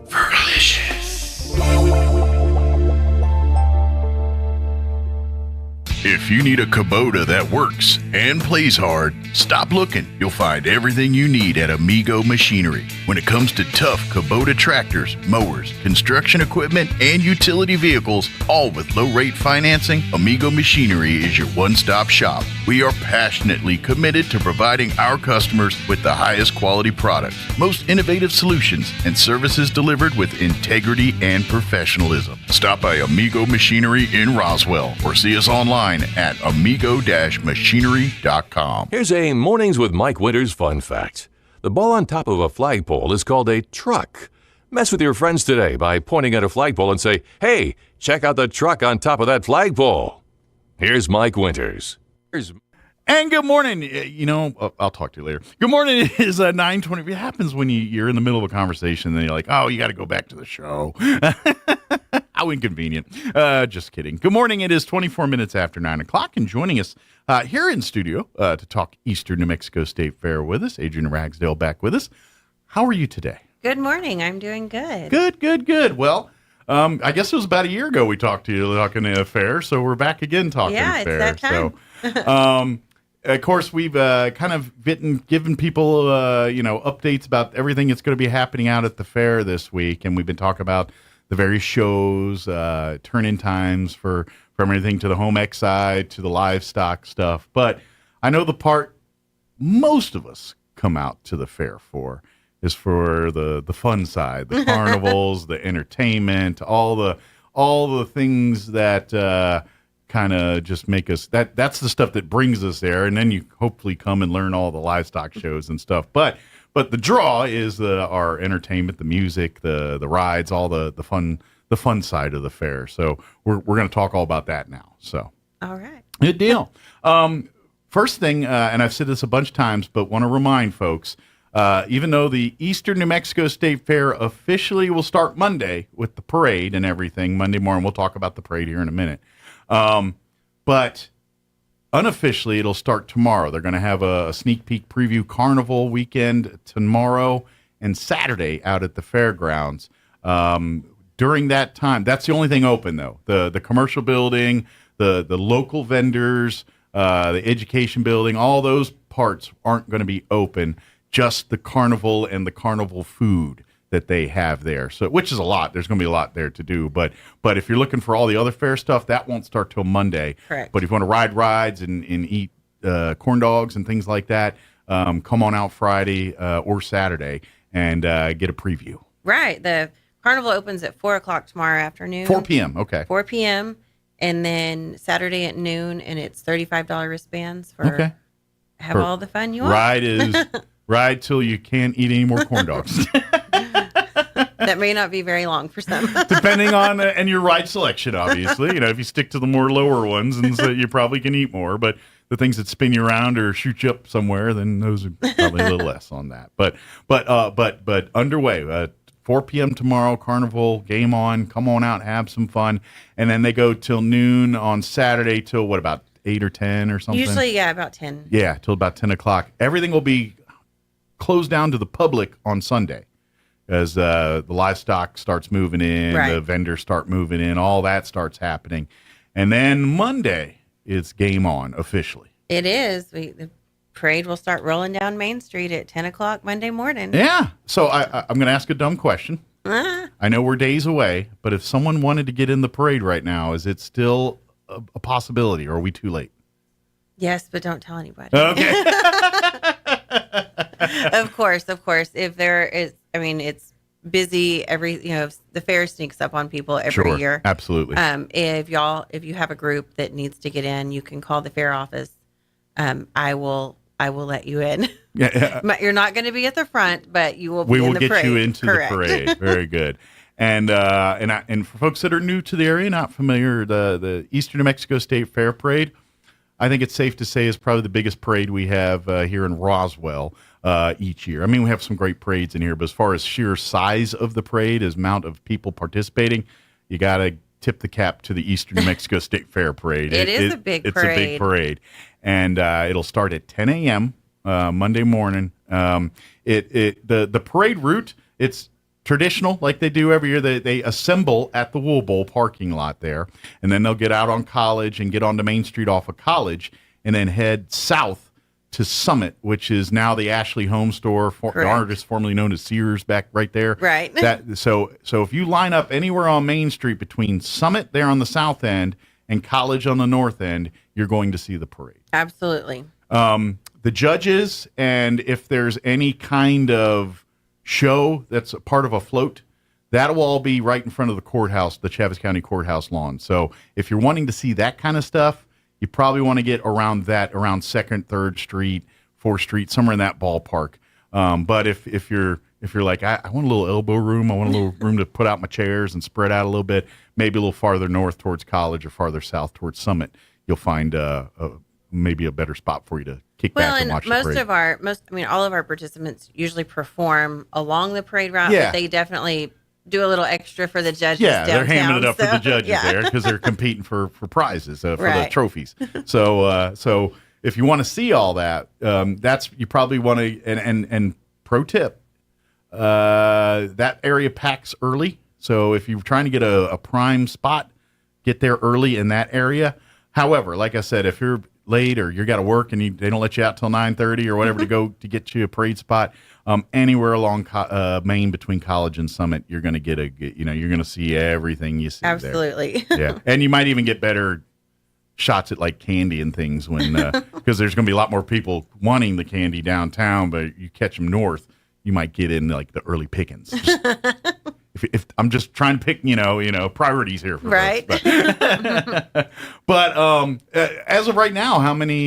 Usually, it's over 100 every time in the entrance into the parade. We've had a lot more entries combining. Okay. And so, like number wise, we're in the 70s. Okay. At the And almost that'll to add. 80. And that'll add between now and Monday. I'm absolutely positive of that. But we have a large entry from Dexter. Oh, cool. Which I think is really cool, and I don't know how many. Like I'm counting them as one. Uh-huh. There's going to be several floats, several vehicles, Okay. several groups. It's almost like a mini parade within a parade. Right. Like the number sounds deceiving, but don't worry, it'll still be the big grand parade. It's a bigger, larger 70 plus. So. Right. Very cool. And of course, we do want to, Larry Hobson, our Grand Marshal. Grand Marshal, yeah. He, deservedly so. To be honest, you could just kind of default make him it every year, and people would understand and appreciate it because he's been that much of a vital role to the fair. He for absolutely so long. has. He's why I'm here. Yeah, be honest.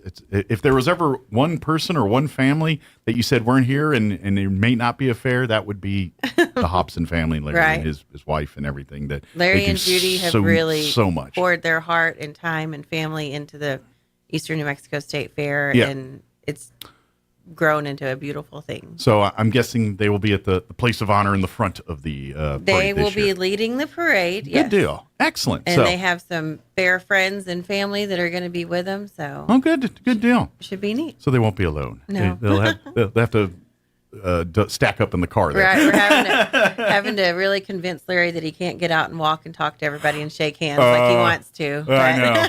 Well, maybe they'll just have the car go real slow. But please come out, have some fun. Of course, kids will be off here in Roswell anyway, off school on Monday because of Fair Day. So bring the kids out, and then as soon as the parade's over, come on out to the fairgrounds. Game on. The rides will start probably about 4 or 5 there. Well, they'll start as soon as the parade is over. Okay, so they'll start it's kind of like early the idea is you just afternoon follow it on out.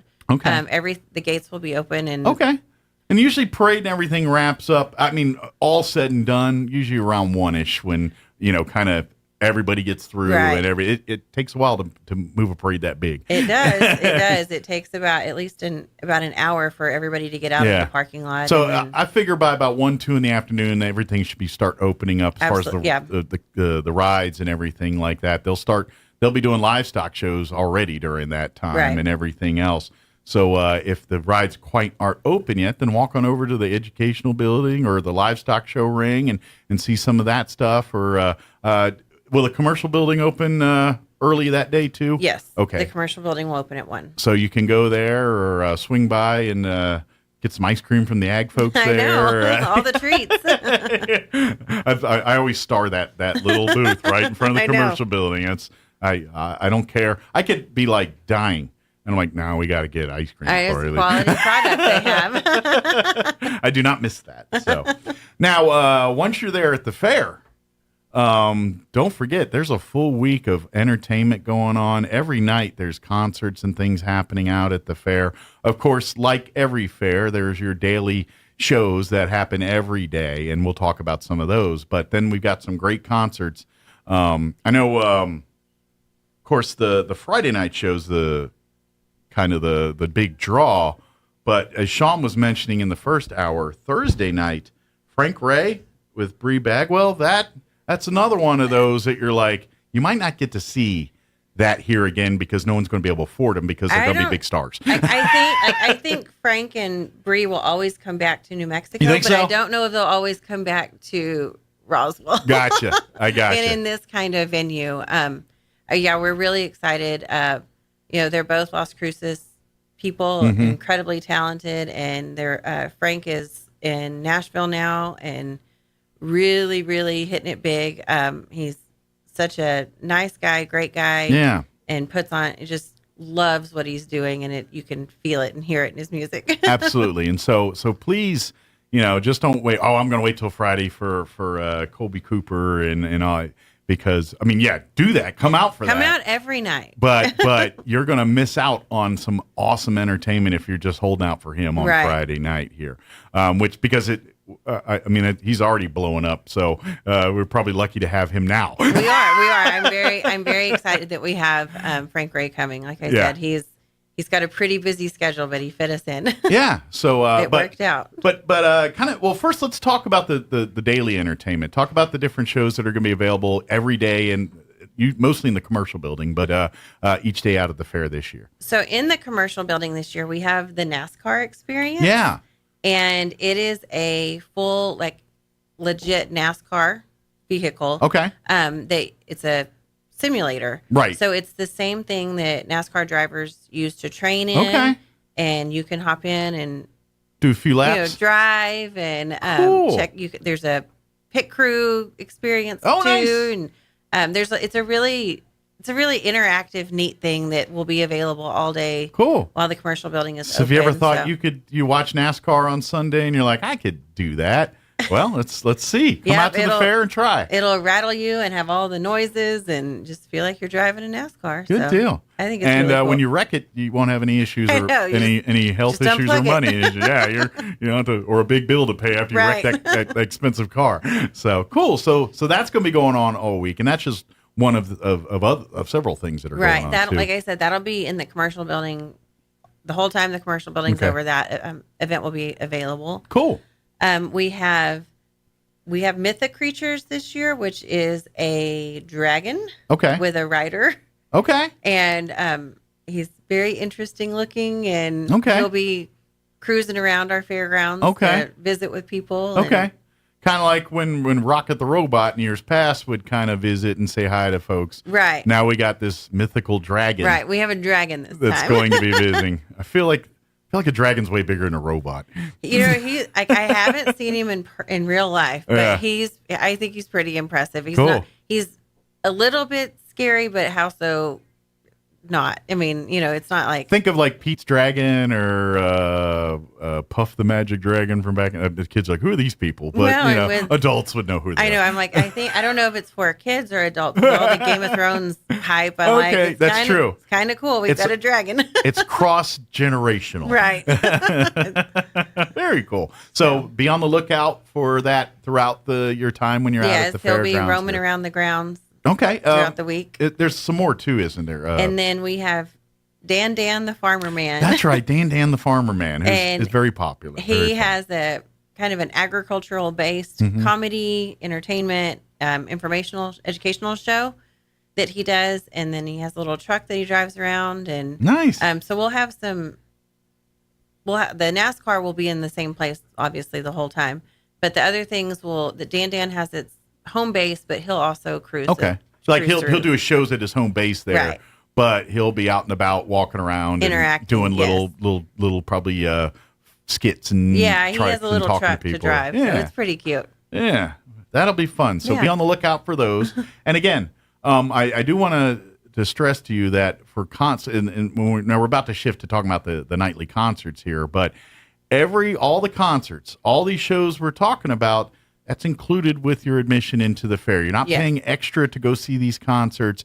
When you came to pay your admission into the fair, when you walked into the gates there, you're good to go. The world is your oyster within the fairgrounds. Absolutely. So. We're putting on a big show for everybody to come out and enjoy. There's not hidden fees or tickets or anything. Once you're in, it's all yours. Yeah, it's absolutely so.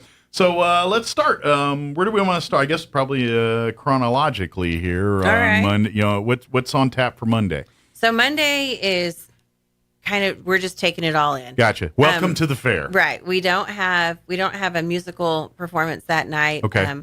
Just come ride the rides. Come meet this would be maybe a good night to check out Dan the Farmer Man and some of the shows that are going to be there all week. That way, if you're like, well, I want to see them, but I'm going to free up tonight to do that. That way, I won't miss them later in the week. Right, so. And it's kind of the first week, everything's overwhelming. Come take all of that in, and then we'll slowly start adding bigger shows throughout the week. But then when you come back Tuesday night, Austin Van will be your performer Tuesday night. What time is his concert? I believe it's going to start at 6:30. 6:30 p.m. So Austin Van, Pinnacle Propane is sponsoring Austin Van, and he is he's another New Mexico guy.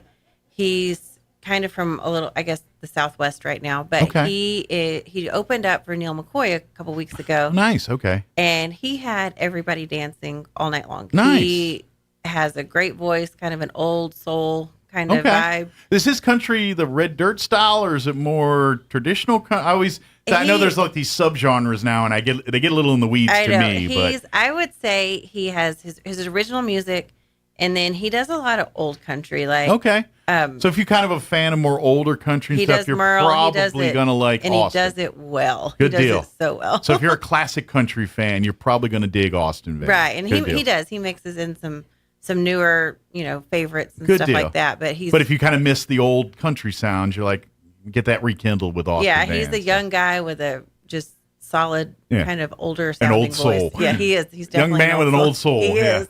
Very cool. Very good. So that's Tuesday night.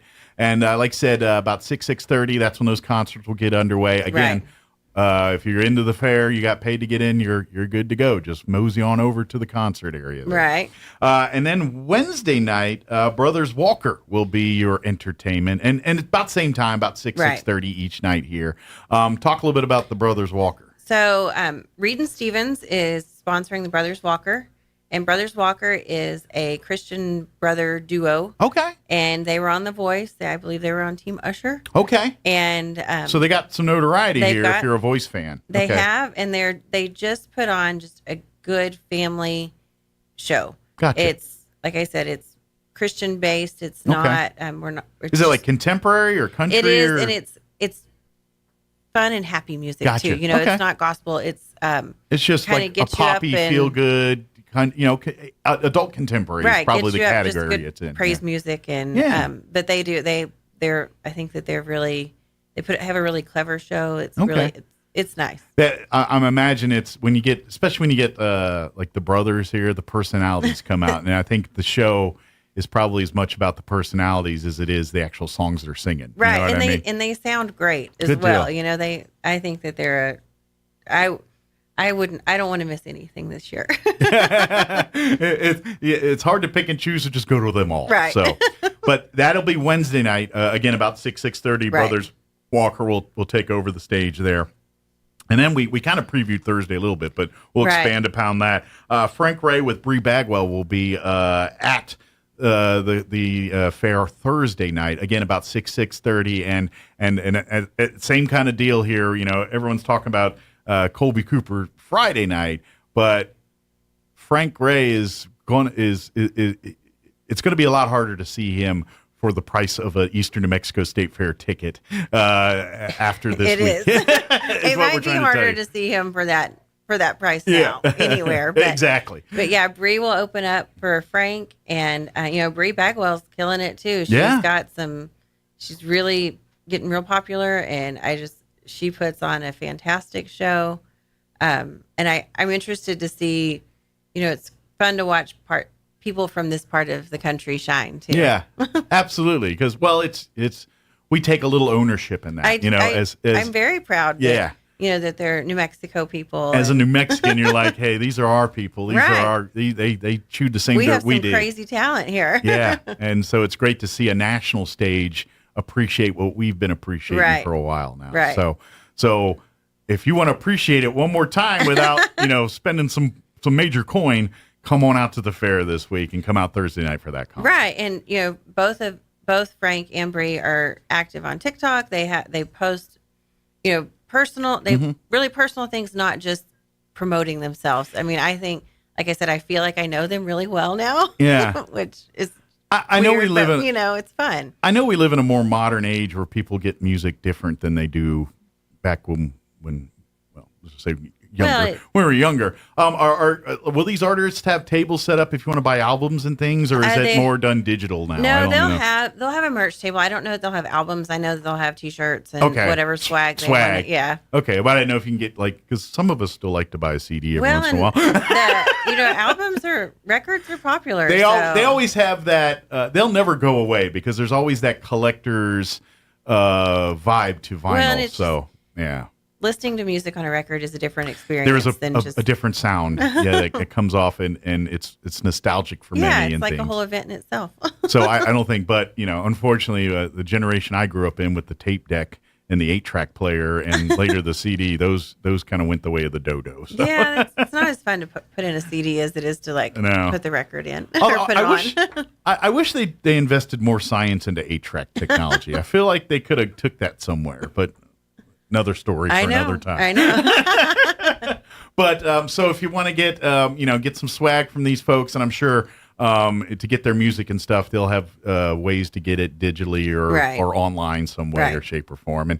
And who knows, maybe they'll have a few CDs available for sale, depending on the table. And both Bree Bagwell and Frank Ray have been charting on the Texas country or the Red Dirt. I know Sean's been playing them on our country station all the time. Depends on what you call it, but different vendors call it different things. Yeah. But they're big. Yeah, they're popular. They're well liked, and they put good music out. They do. They put on great shows. Put whatever name you want on it. It's just good music. So don't miss it. And then of course we can't forget Friday, the big show Friday night. Colby Cooper with JD and the Badlands. That's probably the most sought after ticket for the week is that concert that Friday night. I am so excited about this concert. Yeah. We are very thankful that Pecos Valley Production is going to sponsor, and they'll be out there with some goodies for some freebies, not any product, not samples. But although I think some of the food vendors wouldn't mind that. I know, really help out their bottom line. Yeah, we sold so many corn dogs on Friday. Well, Another story for another time. But very cool that they're sponsoring it. JD's, I don't know. He's played in Roswell several times. He's from Artesia. Just, talk about a legit performer with a other day job. Yeah. He puts on a heck of a show. He's got quite a following. He here, does, so. and he's so fun. Yeah. And I don't know. I'm excited. I love JD. It's going to be his crew. Come out and check it out. Come out. I know Fridays are busy with football and everything else, but if you're looking for a great night of entertainment, Friday night at the fair, you're not going to be disappointed. It is going to be fantastic. And Colby Cooper is, he's just right there on the edge. He's huge in Texas, and it's finally starting to spill over where everybody else is picking up on him too. So yeah, absolutely. We're excited. He's from my neck of the woods originally. So okay. So excited to have it's him. a little closer to you even more. So, but again, as I mentioned earlier, tickets to these concerts are included with your admission price into the fair. So when you pay to go to the fair, you're good to go. Just mosey on over. You don't need to buy extra tickets or anything like that for this show or any of the other shows. Absolutely, which is why we're so thankful to our sponsors that help us be able to make these shows. There's not Pecos Valley Production made it possible. You can basically see Colby Cooper for almost free on Friday night. Really, you really can. Yeah. And on Saturday, Saturday we're not done yet because now we got a full day. If you love the Latin music and all of that. Saturday, you got some big names that are going to be taken to the stage on Saturday too. So big names in that world. So Saturday, the headliners are. Oh, here we go. Here comes my East Texas. Yeah, this one. There's one in there that it's a mouthful. So Tropical Isimo Apache. They're a cumbia group out of Torreon, Coahuila, Mexico. Okay. And they've been around for a while. They've been around since the 80s. They've been through Roswell, but they have. It's kind of they got an iconic group following. They really do, and everybody that I talked to that's seen them watched a YouTube video, it's like they pay tribute to their Mexican heritage. They're very appreciative of their American. Okay, so it's really kind of that lifestyle type music that really people resonate with. I'm really I've never seen them, but I'm looking forward to seeing their show. Their reputation precedes them. It really does, and it's it's a multi-generational following that they have. So it's moms, dads, and the sons and daughters are equally liking it. And everybody tells me you can't help but dance when you hear their music. So that should be a fun night. It hits the dance bone, whatever that bone is. It starts making things shake. It activates that. So they're the headliners, but you want to get there early before that because Grupo Maldad and Mickey Cruz, those are household names. They are, and they're I think that Saturday is. Whenever I step back and think about it, we have a fantastic lineup of entertainment. Some years we have kind of lower nights, but I just think this year all of our performers are just. Yeah, you might not have a low night there every night. If people really understand, appreciate what kind of entertainment they got out there, you should be packed every night. Absolutely, and that's the thing that's hard. I mean, I know that sometimes people don't expect much. Yeah, I think it's a fair, and all right, we're here for that, and there's some guy on the stage over there. Right, He's but pretty year, big deal, that guy. We have some great acts, and we're bringing in some really good talent that may not make it through this area again for a while. That's what we're trying to tell you is, dude, if you go see these concerts now, because next time you try to see them in any live form, you're going to pay $100 plus to see them. So they're going to be selling out stadiums someday. Yeah, and so it's great to. I mean, we. Look at the track record of the Eastern New Mexico State Fair already. How many of those artists in years past that have come through and performed on stages at the fair, and now they're in Nashville or they're on they're on the tops of every chart out there, or they're household names in their genres and things like that. And the fair does a great job of catching these people on the way up. We try to. And so they nailed it this year again. So they got some people that are a little farther up than they normally get on the up scale. So it's really good to see. So please come out, pay your very affordable entry fee into the fair. Take advantage of like senior days and military discounts to save even more on that kind of stuff. Absolutely. Take advantage of it. It's there for you. And and then just come out, support this entertainment, support the kids at the livestock show. Come and ride all the rides and visit. Try to, you got a week. Try to hit every nook and cranny of that fairground as you can. It'd be really difficult to do it in one trip, but you could. Maybe break it up over the week there. I think that there's definitely, I mean, it depends. There's our early crowd that like to get there right when the gates open. Yeah. And the late crowd and then the late crowd. But it's, there's something for everybody that I think it's kind of hard to take it all in one day. Yeah. I know it was before I was on the fair board, I had no idea how much was out there. You only saw the facet that right. maybe most of us see. Right. And the carnival has expanded this year. It's the Rides Amusements is fantastic to work with. They're clean, they're safe, they're really have great crew. And I don't know. And that's such a big deal because let's face it, we talk carnivals and things. There's always that automatic mindset of what we think that is. And this carnival group and they're trying to change that image of that expectation. And so they're providing, like you said, the not the experience that we think, but the one that it should be. Right. Like I said, it's clean, it's well lit. Yeah. All of John's workers are just, they're nice. And if you have a problem with them, let somebody with a red badge know. Good deal. But like I said, we haven't had any problems with them. They've been coming out for several years now, and they really love Roswell and our community. And we love them back, huh? And they put on a great show for us. And so I imagine they're going to bring some of your favorites out, and usually they always debut a new ride or two every year they come out. So like I said, this year it's expanded, so we have even more rides. See it for yourself beginning tomorrow. Yes. About 4:00. They're going to open up the carnival tomorrow, and then noon on Saturday. And then Sunday, go to church, do your thing, and then Monday, come on back out to the fair. I mentioned this. We're almost out of time, so I want to mention this real quick. I mentioned at the very beginning, but safety tip.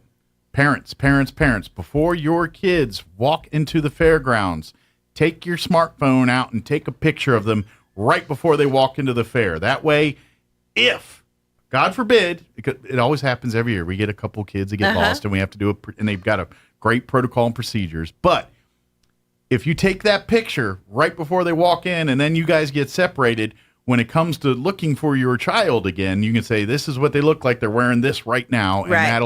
And that'll really save some effort and time and speed up the process there. So we live in a world now where everyone's pretty much has a smartphone on them. Take a picture. Absolutely. And keep that on you. And, you can upload to Facebook or whatever later, but keep it just in case.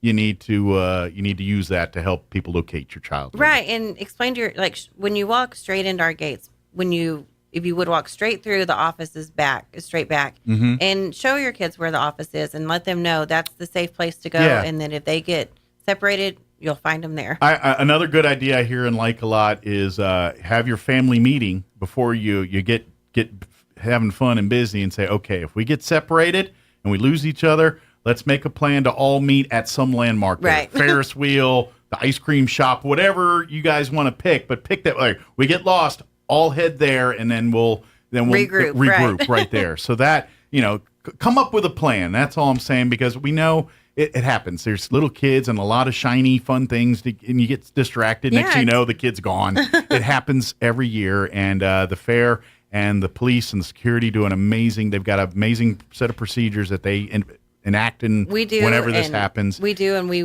want to make sure that everybody's taken care of as quickly as safely as possible. But to speed up that process and get children returned, little tips like take a picture like that and have it that way, and they're like, oh, it's this goes by name Johnny. Shirt. He's wearing a blue shirt with a Captain America shield on it and pair of cargo shorts, whatever it is. You see it. So, is there anything we missed? Anything we wanted to share that we just skipped over?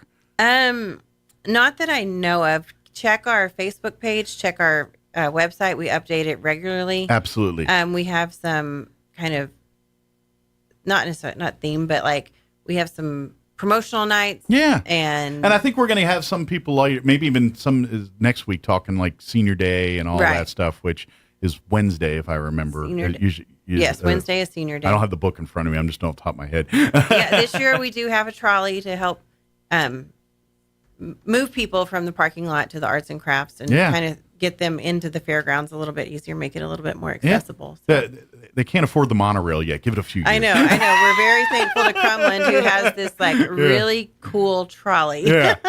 So it's better than just a bus. It's Absolutely. cool. Yeah. So come out. And then, like I said, check out the website, which is very easy to remember. It's the initials for the Eastern New Mexico State Fair, www.enmsf.com. Yes. And there you can see the fair book and see all the entertainment, all admission price, all the information you need to know about the fair. You'll find it there. Also, like and follow the Eastern New Mexico State Fair Facebook page. That's going to be your best friend next week, because that one time it rains or that one thing that happens that needs to move everything around, that's where they put that information first to let everybody know. So, and sometimes it's a deal that we're promoting about wristbands or other some things. special so check swag it or out. exclusive deals that only available to folks that are following that Facebook page. So if you don't already like and follow it, make sure you do that this weekend so you're good to go for next week. Absolutely. And we do have an Instagram page that we're getting up and going. We're trying to do some more live posting this year. So what's that? Social interaction or whatever the term they use, the kids use here. So very good. Well, thank you as always. Appreciate it. Thank you. And we'll see you at the fair. Yeah. Yes. All right, 9:58. Quick break before they kick me off the radio.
In Roswell, 106.5, Roswell's Talk FM, KEND, Roswell, New Mexico.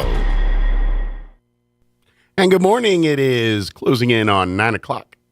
Town Hall News coming up next. We'll be back on the other side of news. Don't go away. You're listening to Mornings with a weird-sounding Mike Winters. We'll be back.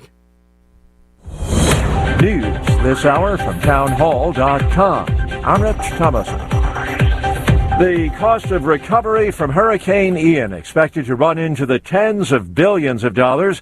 The tragic cost in lives lost now topping 80. Florida and the Carolinas are hard hit. Florida Governor Ron DeSantis says heavy rains and rising waters submerged homes miles inland. I know a lot of folks have focused on some of the really catastrophic impacts that we saw along our southwest coast, and those are obviously very severe impacts. But this is such a big storm, brought so much water that you're having basically what's been a 500-year flood event here in DeSoto County and in some of the neighboring counties. The governor heard on WZVN TV. And in the wake of Ian's devastation, Town Hall News and our companion network SRN News, partnering with Christian nonprofit relief agency Food for the Poor to send emergency supplies to victims in Florida and the Carolinas. More information available at the website srnnews.com. Beginning today, the trial of a Wisconsin man, allegedly the driver of an SUV that plowed through spectators at a Christmas parade in a Milwaukee suburb, killing 6, injuring dozens. Darrell Brooks faces nearly 80 charges in last year's car crash in Waukesha. Prosecutors promised to present extensive video of the SUV plowing through the crowd, and the trial had looked like a straightforward proceeding, but the judge last week allowed Brooks to represent himself. He has no legal training, but will get the opportunity to cross-examine victims, police officers, and anyone else who testifies. And that's correspondent Julie Walker. A rally underway this morning on Wall Street. Right now, the Dow is up 645 points. The Nasdaq ahead 167. The S&P 74 points higher. More on these stories at townhall.com. You were lied to when buying a timeshare and want out? You need my help. Hi, I'm Chuck McDowell, CEO and founder of Wesley Financial Group. 10 years ago, I started the timeshare cancellation industry by exposing the ugly truth about timeshare and giving folks the straight facts. I've been fighting the timeshare giants ever since, so no one knows this industry better than me and my team. Today, we have 383 employees and have saved our clients an average of $65,000 in lifetime payments. Imagine putting those timeshare dollars back in your pocket. If you were told at a timeshare presentation that this was available today and today only, that timeshare was a great investment, or your maintenance fees will never go up, call my office now. I guarantee you, if we take you as a client, we will cancel your timeshare or you'll pay nothing. Call now for your free information kit. 800-687-7979. 800-687-7979. 800-687-7979.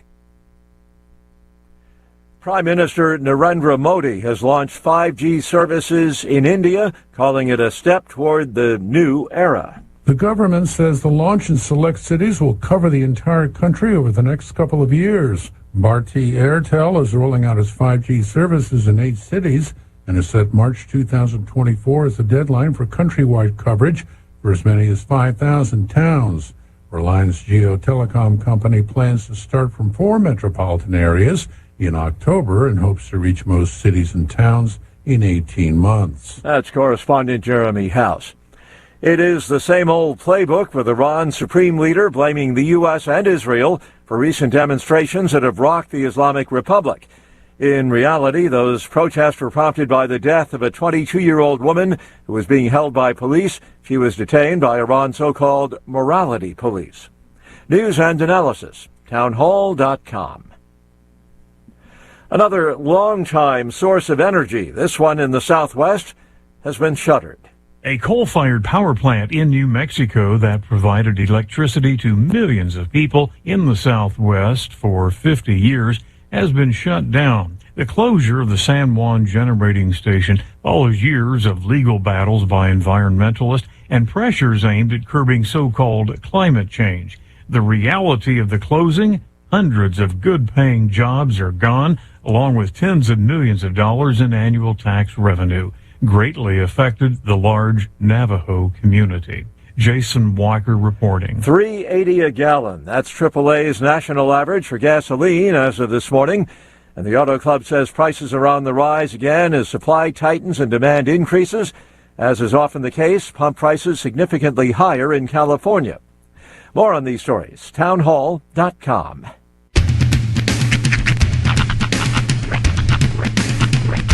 What in the wide, wide world of sports is going on here? I promise you, whatever scum did this, not one man in this force will rest for 1 minute until he's behind bars. Now let's grab a bite to eat. Yeah, come on. I feel the hot wind on my shoulder and the touch of a world that is older. I hit the switch and check the number.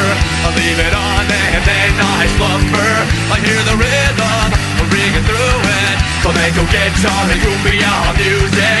I hear the talking of the DJ. The devil listen, what does he say?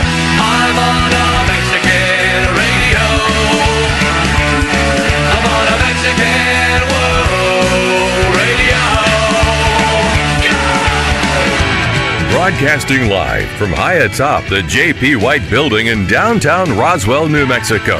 It's Mornings with Mike Winters on 106.5 Roswell's Talk FM.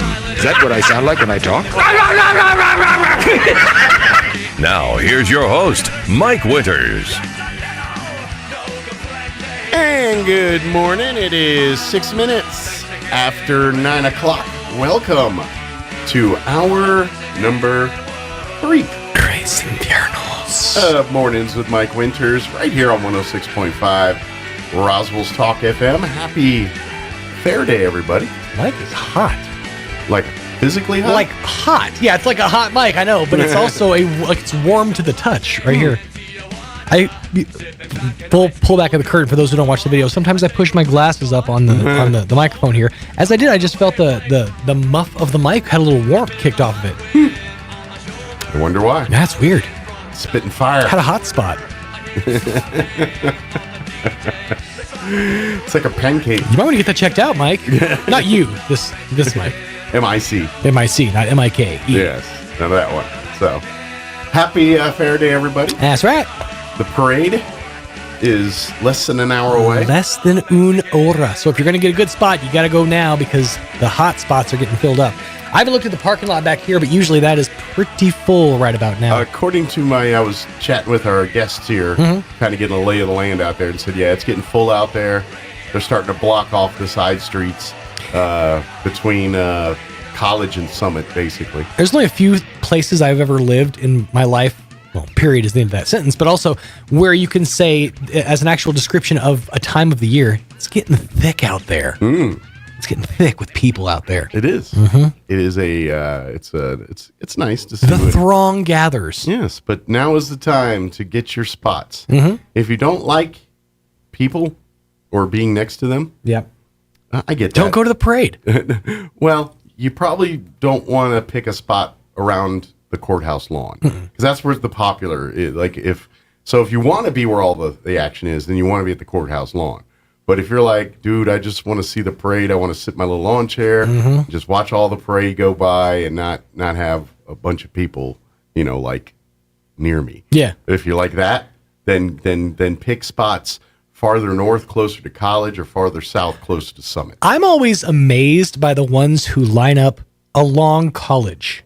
Like right at the beginning. I think they like to see, I think they're behind the sceners. Well, what it is they want the parade, but they also want to beat the traffic because they're getting their parade experience first and foremost. But the problem is, and I understand you college people, you're just trying to get the hot spot, get it out of the way, and then go about your business before the fair starts. But you're missing out on all the bands. The bands don't start until DeBremen, until 18th Street, I think it is, or 17th. Although I think they might blow out a warm-up tune or something. Sure, coming out of and you can hear it from there, but you're not getting the full experience. Yeah.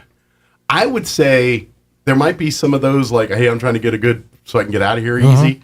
I would also say there is a sect of people, and I think I'm kind of in that little lump a little bit, that like the inside baseball aspect of everything. Sure. And so if those are the people that line up on a Grand. Those are those people.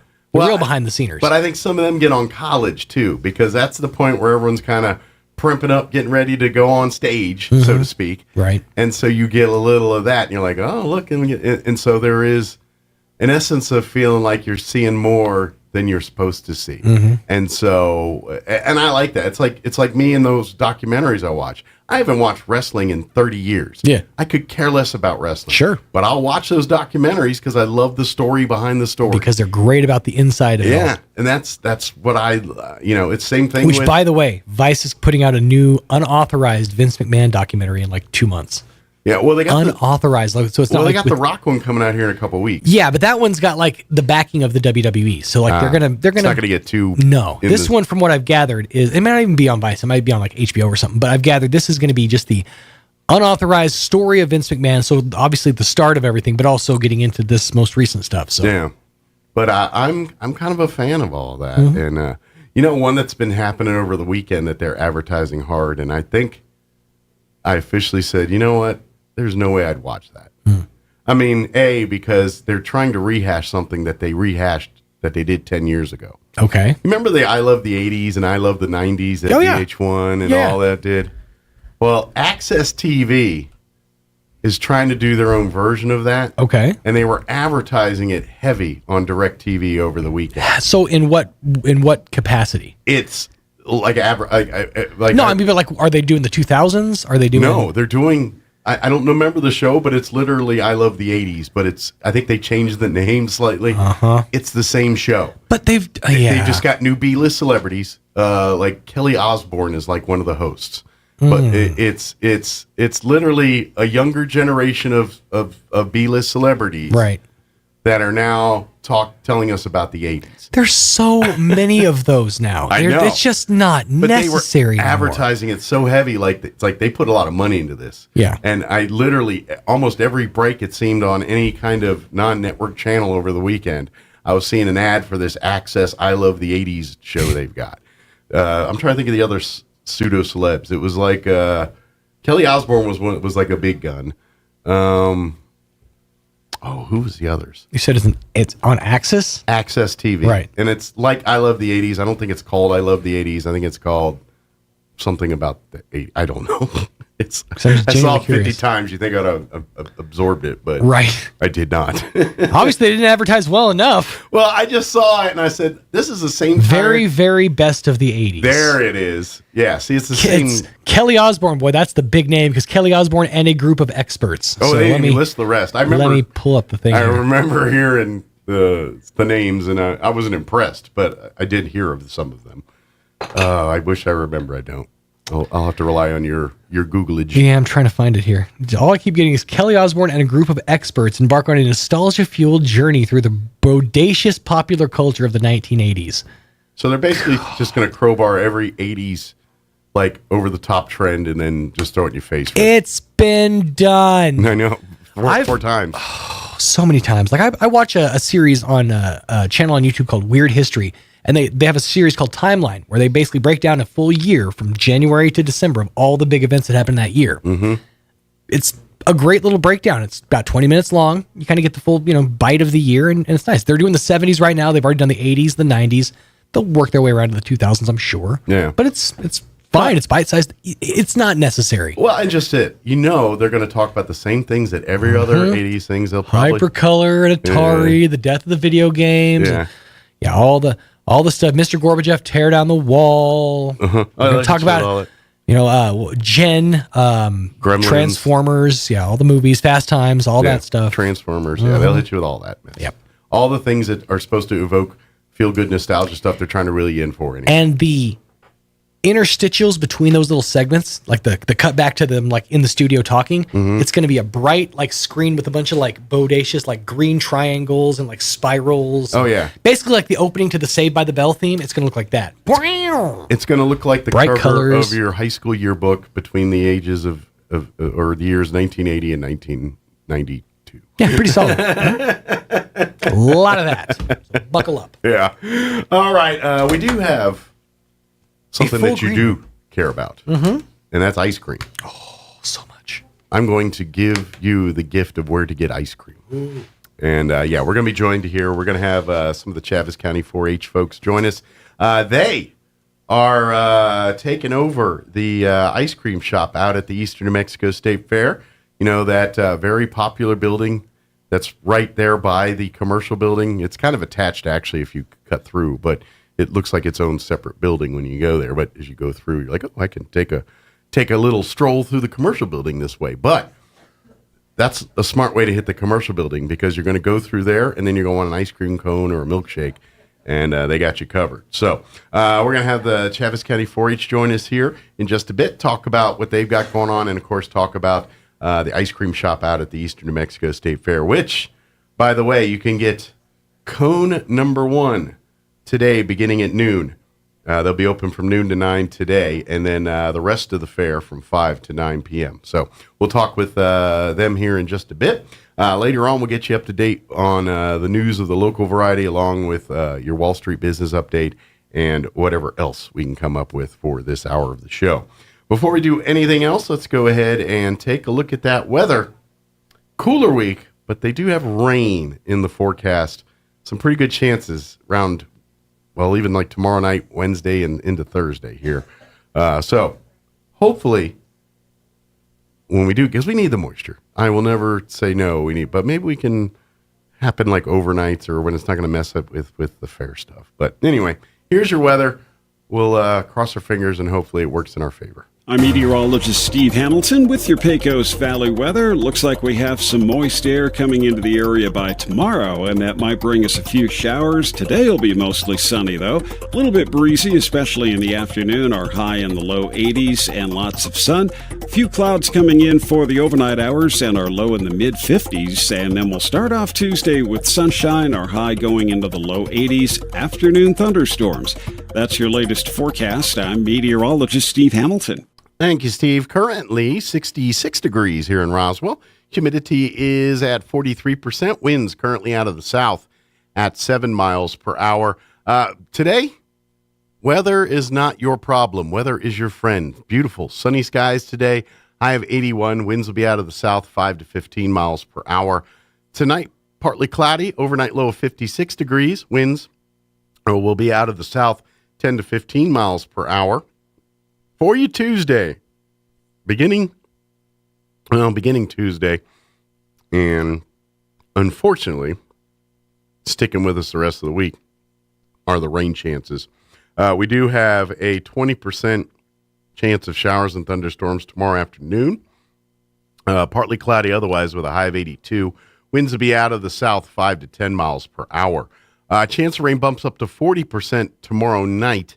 Mostly cloudy otherwise with an overnight low of 57. Winds will be out of the southwest 5 to 10 miles per hour. Wednesday, we're looking at a 50% chance of showers and thunderstorms. Mostly cloudy, high of 74 with winds out of the north 5 to 10. 40% chance of rain Wednesday night as well. Mostly cloudy, overnight low of 57. Thursday, also looking at a 40% chance at showers and thunderstorms. Mostly sunny, highs right around 75. 30% for Thursday night as well. Mostly cloudy, overnight low of 57. Then our rain chances decrease for Friday and Saturday. 20% chance of rain showers Friday, partly cloudy, 76. 20% Friday night, mostly cloudy, 55. Saturday, a 20% chance of showers, mostly sunny, and 74. 30% chance of rain Saturday night, mostly cloudy, 53. And a 30% Sunday, partly cloudy, 75. All right, it is 18 minutes after 9. We're going to take about a 2.5-minute commercial break. And then on the other side, we will chit-chat with our Travis County 4-Hers, talking about the ice cream booth and all that good stuff. We're going to do that on the other side. Don't go away. The VA reports 149,756 military veterans living here in New Mexico. What doesn't get reported much are steps to improve their quality of life and honor their service. Did you know that major improvements are coming to our only long-term skilled nursing home for New Mexico veterans? Back in July, Governor Michelle Lujan Grisham announced $60 million for upgrades and new home-like residences at the state's Veterans Home in Tier C. And she cut New Mexico's income tax on military retirement for the next 5 years. She's invested millions of dollars towards veteran cemeteries, a new Vietnam memorial wall, and towards the construction of a new Navajo Code Talkers Museum and Veterans Center in New Mexico. And she approved major upgrades to the Baton Memorial Park near Silver City this year too. As the daughter of a military veteran, Governor Michelle Lujan Grisham is a champion of New Mexico vets they can count on. Let's keep her.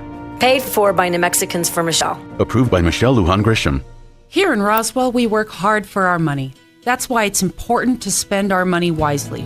Hi, this is Melanie from Glenn's Furniture. When I walk through our store, I'm really impressed with the furniture we sell. It's so beautiful and so comfortable you could just feel the quality. This is furniture you'll be proud of for years to come. Furniture that your family will enjoy every day. Furniture that will last and last. Get the most from your hard-earned money. Come see us at Glenn's Furniture, where delivery is free since 1953. Buying a sewing machine from a big box store or online might seem like a bargain, but in this case, you really do get what you pay for. Just the machine. No lessons, no help with figuring out why it isn't working the way you expect, and no one close to fix it. Buying locally from an authorized retailer may cost a little more, but in the end, it will save you time, money, and aggravation. Come see me, Chris Ann, at So Easy Sewing, 200 East College Boulevard in Roswell, and let me show you why it pays to shop local. So Easy Sewing. You've never had it so easy. This is John. Hey, my name is John Jackson. He's not some actor. He's a steward of the land with a John Deere 3 Series tractor. John runs with us. Nothing runs like a Deere. Get a 3 Series tractor with 0% APR for 72 months at your John Deere dealer today. For additional cost information, please call toll-free 855-633-2316. Stop by Pecos Valley Equipment in Artesia or Roswell, or visit us online at pecosvalleyequipment.com. Here's a Mornings with Mike Winters fun fact.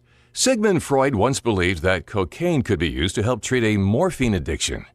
Mike used bacon to get over his addiction to beef. Here's Mike Winters.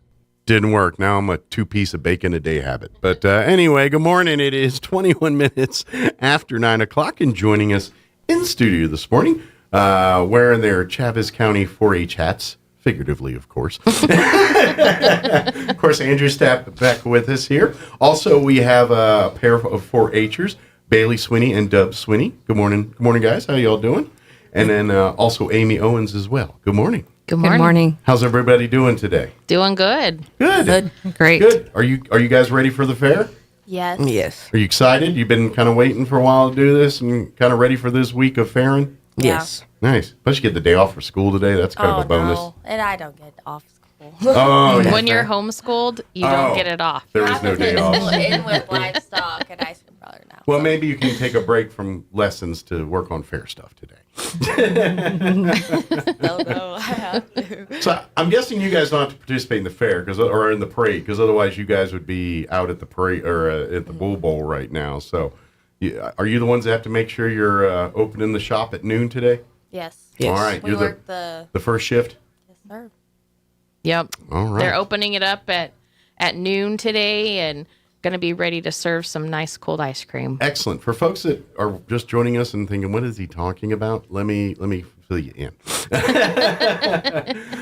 For people that have gone to the Eastern New Mexico State Fair any year, just been there, they may have noticed one of the more popular places at the fair is the big ice cream shop that's right there. It's adjacent to the commercial building, Right. even though if you look at it as a building, it's in front. But if you go in, you can kind of cut through and get in there. Yes. But it's so technically it's a part of, but it kind of its own building in front there.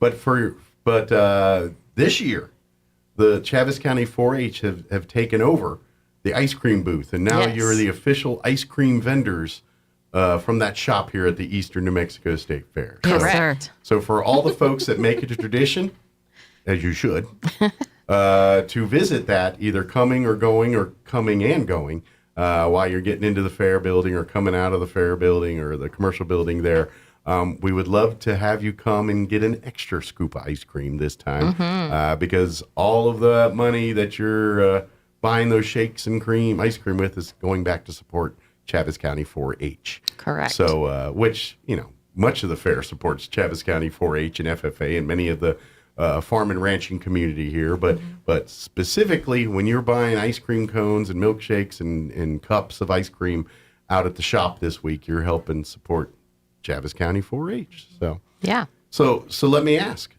what clubs within 4-H do you two participate in?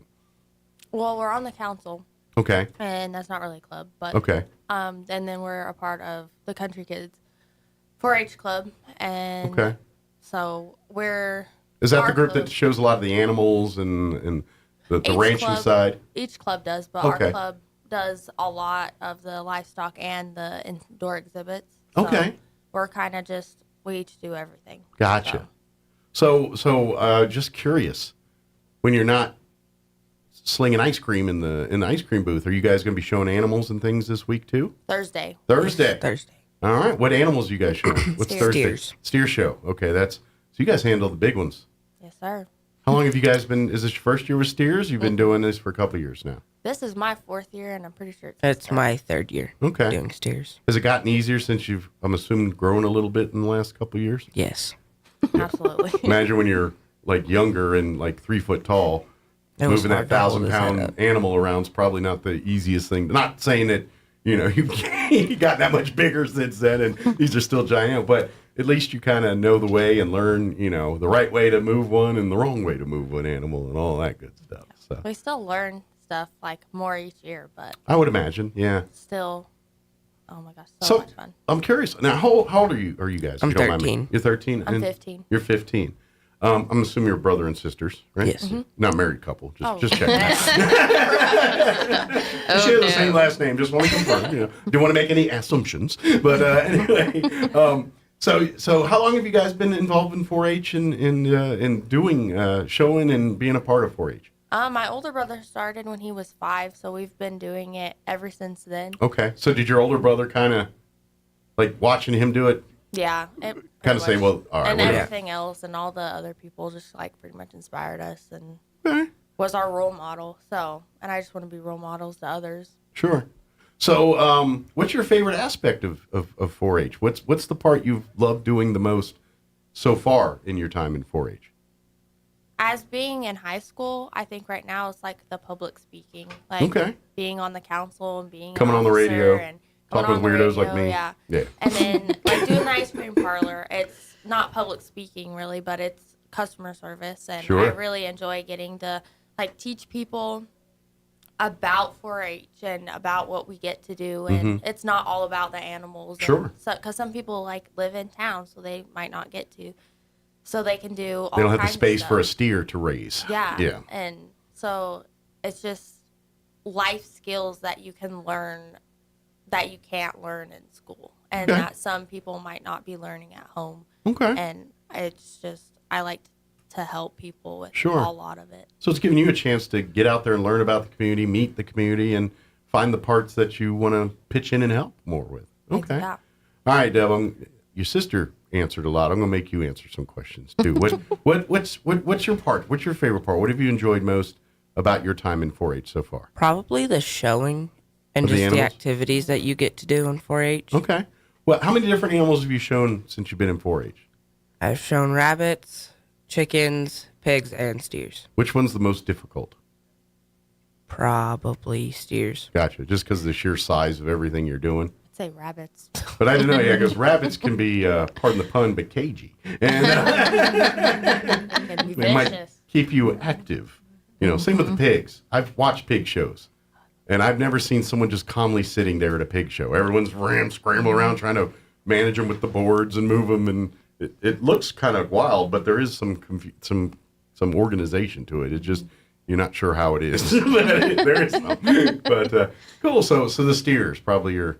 Do you guys do any other other projects within 4-H other than showing animals? Do you get involved in like the computer side or maybe some of the home ec stuff? Or I've never done the computer stuff. Or shooting but sports? I do like everything else. Like They're we- in shooting Yes, sports. shooting Yeah. sports. Okay. And then we quilt. We decorated cakes this year, which was fun. Of course, we've had some of your peers on from the shooting sports side a couple times. They've been doing pretty well over the last year in their shooting Yes. competitions and things. So And last year we didn't come on the radio, but Bailey actually went to the National Horse Bowl contest in Denver in Oh, nice. January this last year. is that for showing horses or No, it's like Jeopardy. That's pretty much the best knowledge way I of can- horse, Yeah. equine That's health, like the- and all that kind of stuff. Yes. Okay. For those of you that may still know what Jeopardy is, because Yeah. usually when I say that, these kids are like, what's Jeopardy? Yeah, now That's like stars. the best way I can explain it, though. It so is. I'm like, it's Jeopardy. Well, the best I can say, it stars the girl from The Big Bang Theory. Now that's Yes, is yes. one of the hosts. Then and the guy that used to be on Jeopardy before. If you didn't know Jeopardy, he's not going to help you if I tell you. So, Right. but you might, if you were my age, I might get away with Blossom is now doing it. But if I said Blossom, does that mean anything to you guys? No. No. Well, do you know who Mayim Bialik is? The girl we're talking about from Big Bang Theory? Amy Farrah Fowler. Amy Farrah Fowler from Big Bang Theory?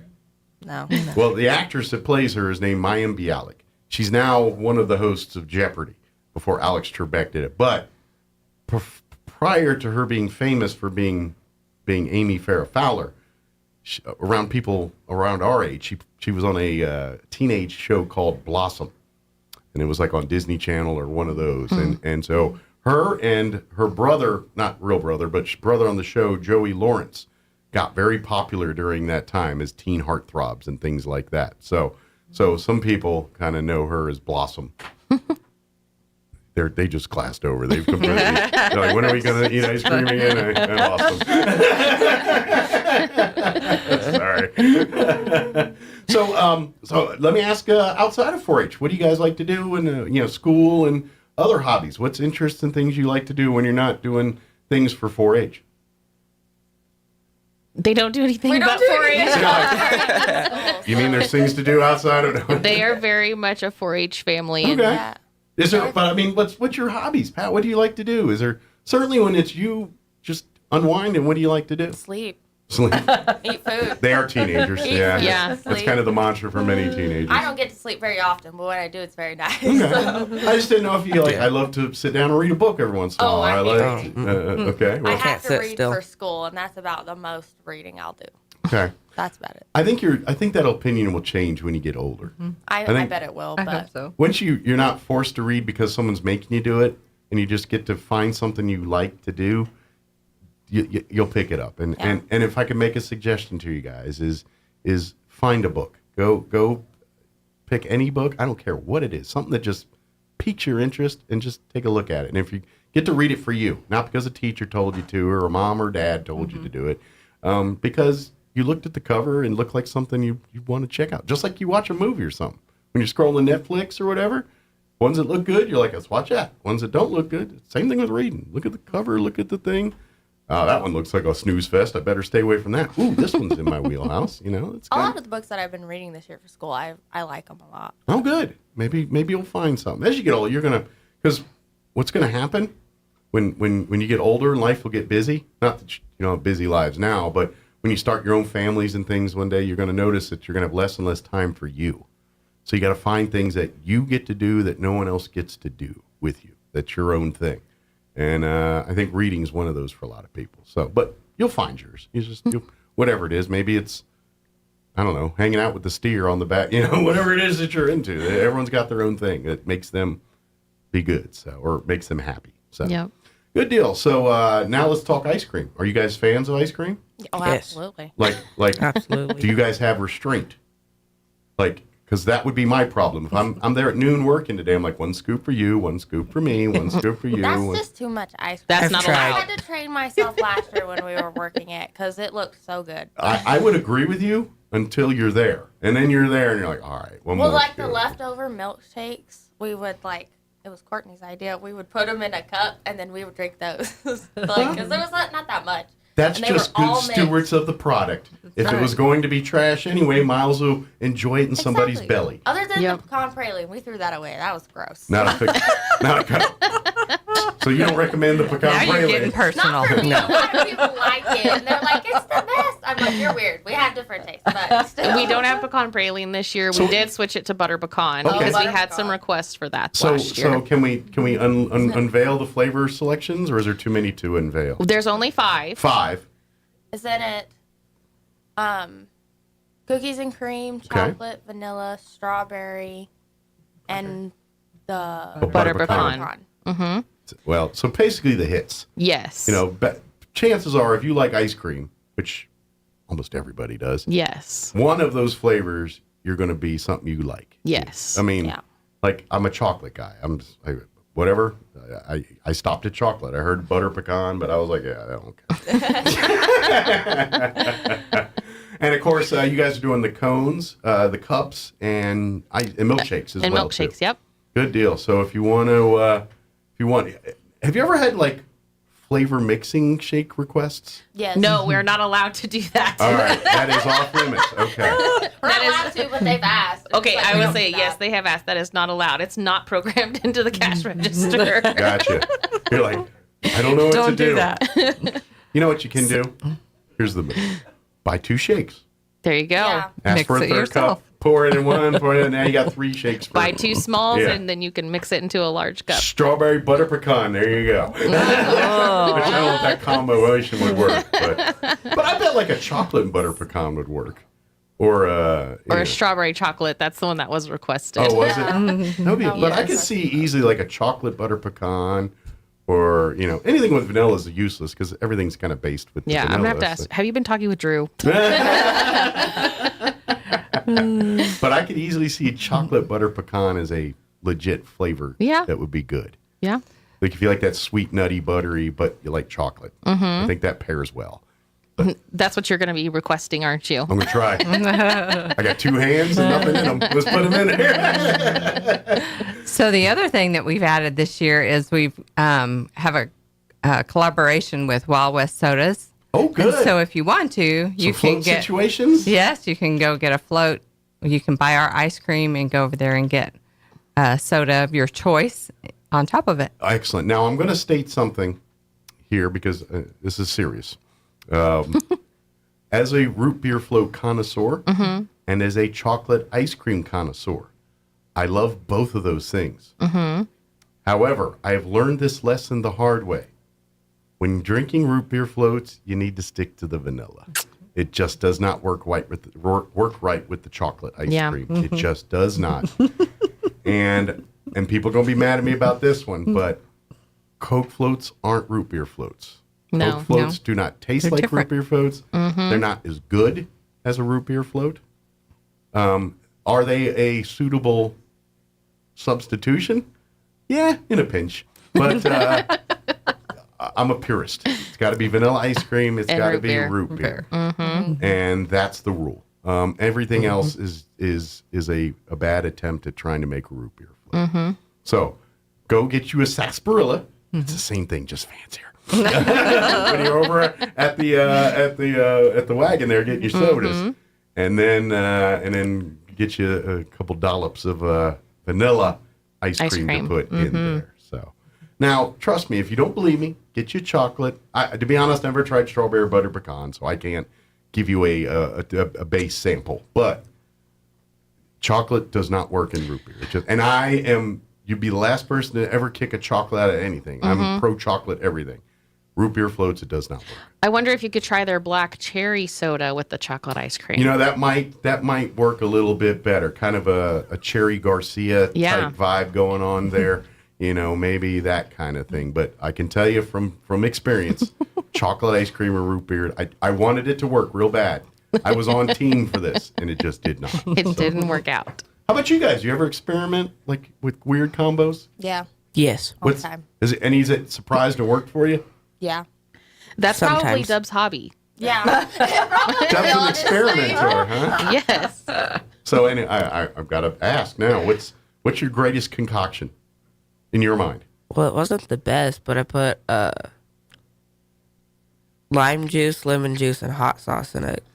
In ice cream? No, not in ice cream. Oh. No, It was just straight up lemon and lime juice with hot sauce. And it was actually... And you just drank it? Yes. Yeah, he just drank it. It wasn't like a sauce or a marinade or something? It was disgusting. I bet it was. It wasn't the best. Let's take all these tart and hot things and put them together. I'm sure it's delicious. Well, don't request that at the ice cream booth. I don't think they'll let him serve that will not be there. But we do have sprinkles and cherries that you can add to the top. So if you want to get for free. a cup and make it sundae-like, you can do that with the sprinkles and the zhuzh it up. Yes, sir. Yes. But you do not have to if you like it au natural. That is correct. You know, specifically on, I would also, it depends on what your next activity is. Like if you got time to slow and meander a little bit, maybe a nice cone or a cup, but if you're on the go, the shake or maybe the cone, but you got to go fast with the cone because it's the fair. It's going to get hot. You're going to be, you go from one bill to the next and you got to always lick from the sides down up. It's to keep it clean. Yeah. Keep it clean. That's how you got to do it. There's a whole ritual way to do that. So. Yes. But please, it opens today beginning at 12 noon, and it'll be open till 10 or 9 o'clock tonight. 9 o'clock. So pretty much all day at the fair. When, the parade, everything's going to wrap up here when you head to the fairgrounds. High noon, the ice cream store will be open. Yes. And then after today, it'll be open the rest of the fair from 5 p.m. to 9 p.m. each night. Yes. So Saturday, I know if you get to, because usually rides and everything start early on Saturday. Mm-hmm. Get your lunch, go get you your whatever meat on a stick or whatever, and then about 5 o'clock, get your dessert on, because that's when the ice cream store will open up. And that'll be about the concert times. We'll start getting underway and all that good stuff for Saturday night, too. So, and then I would always say, if you're going to go into the commercial building, use the ice cream shop as your gateway to admission. That way you don't, because once you're done going through the ice cream shop and you're covered with the ice cream face and all that stuff, then you're going to peruse through, and there's usually a little shop there. New Mexico store is there. The New Mexico store, Yes. which I have yet to get out of that place without buying something. It's been there I don't know how many years, and every year I'm out there with a green chili rub or a green chili sauce or something that I love every time, and I will be there. But now you got two awesome things, and you haven't even stepped foot in the commercial building yet. And then you officially go in the commercial building, and you can visit all the booths in there and help the profits and nonprofits alike that are part of that. So. We also have a scavenger hunt, so that will take you through the livestock barns and the education building. Okay. And that you can roll the dice to see if you get a free scoop of ice cream. Ooh, so you can pick up your list at the ice cream shop? Yes. So you'll want to come to the ice cream parlor, get the list, and then you can go on the hunt and then come back. Do me a favor. Once you get the list, fold it up, put it in your pocket, then eat your ice cream. Yeah. Because I know what's going to happen. You don't do that, and then these lists are getting turned back in, and it looks like a it looks like a Picasso painting with ice cream splashes all over it. You're like, "The chocolate. I didn't even think they had that flavor. What is that? Is that barbecue?" Yes. But just for curiosity's sake, what are some of the kind of items that folks will be looking for during the scavenger? What kind of, just like look for a clover leaf somewhere, look for... Yeah, so there will be a clover cone that they're going to be looking for, and then there's a question associated with that. So they're going to have to look in that area for the answer to that question. Okay, perfect. So please. Yes. While you're there getting ice cream, get out there, and who knows, you might win some more free ice cream. Yes. So, and then, like I said, come early, come often. There's once a day, and you're okay with your diet. And it's at the fair. Don't take the ice cream off fairgrounds. And the calories don't count. The calories don't count. This is science. I didn't make this up. This is just science. Fair food does not count when you eat fair food at the fair. Mm-hmm. The moment you take it off property, it doubles. Right. So get your nice bench, booth, table while you can sit down and enjoy your ice cream and everything there too. And then, of course, I do want to remind folks, when you're out at the fair all this week, everyone comes and enjoys the rides and everything. Tomorrow they're doing the discount ride night where you pay admission. I think it's $22. I don't remember off the top of my head, but that gets you into everything. You get a ride band. That's tomorrow only. So the price is going to be a little higher tomorrow, but you get more with that ticket, including some included rides and things like that. But my point is, while you're out there, come out there and go to these things, support the different things. But when you're not riding the rides and eating the food and all that, make a plan to visit the livestock ring and the education building. Those are arguably the two most important buildings at the fairgrounds. I agree.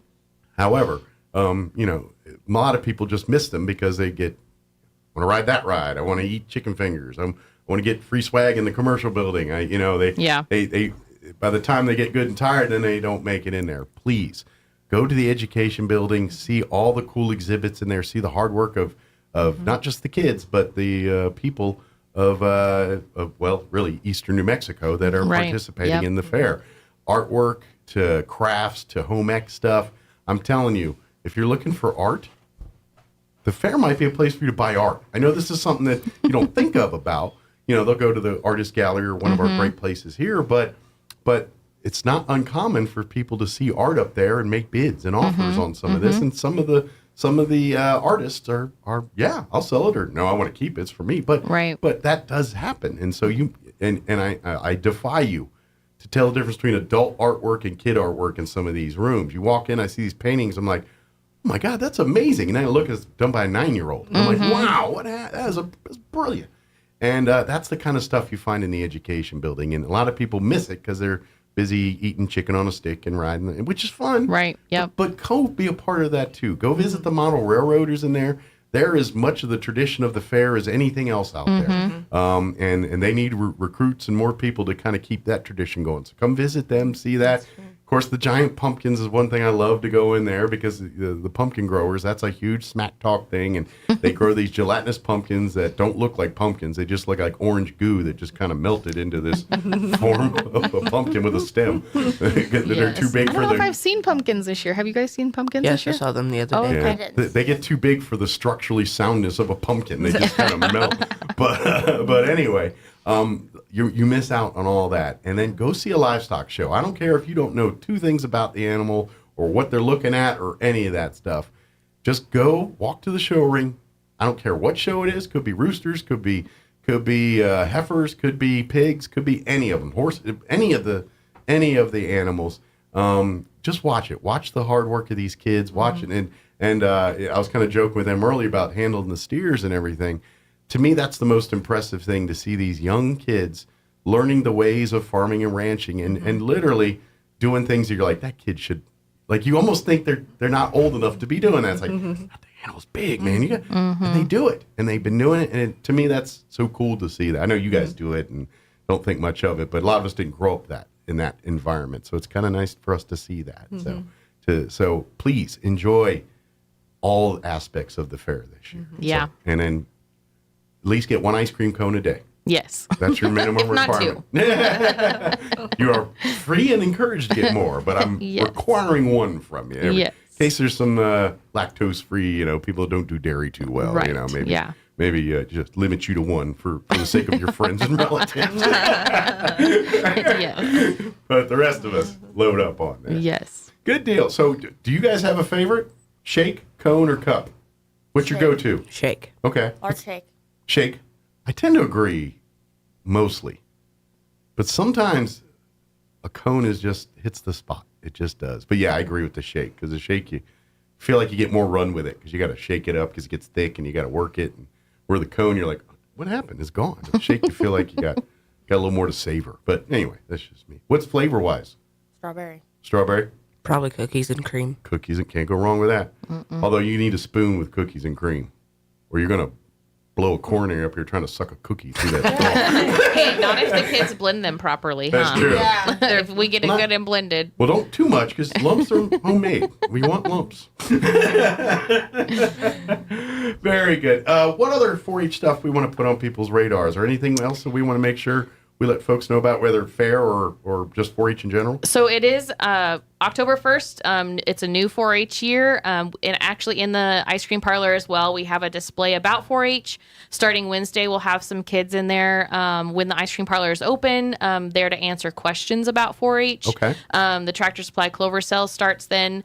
And so we'll be there answering questions, taking donations for that as well. Okay. But you can also make donations at the store.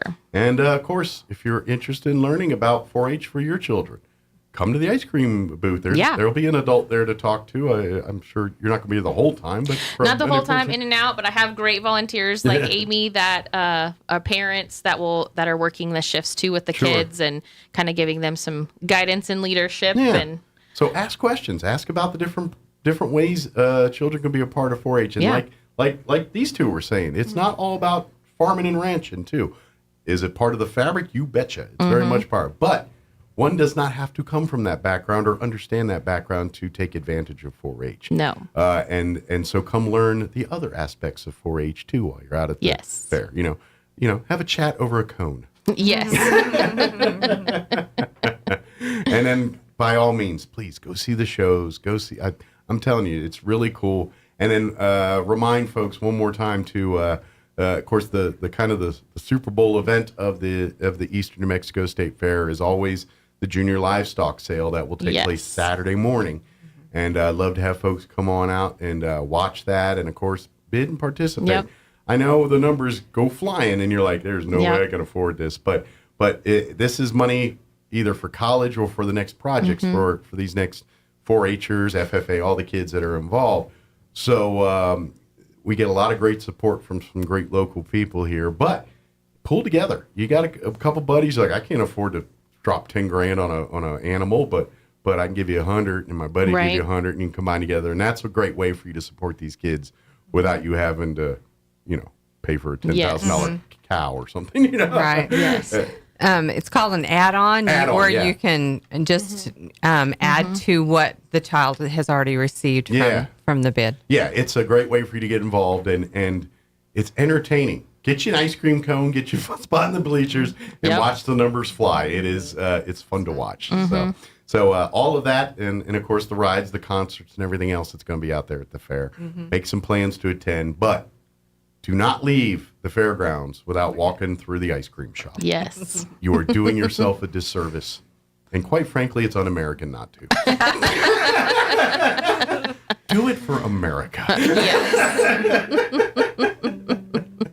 Anybody you guys want to say hi to real quick while we got you here? Any friends, family?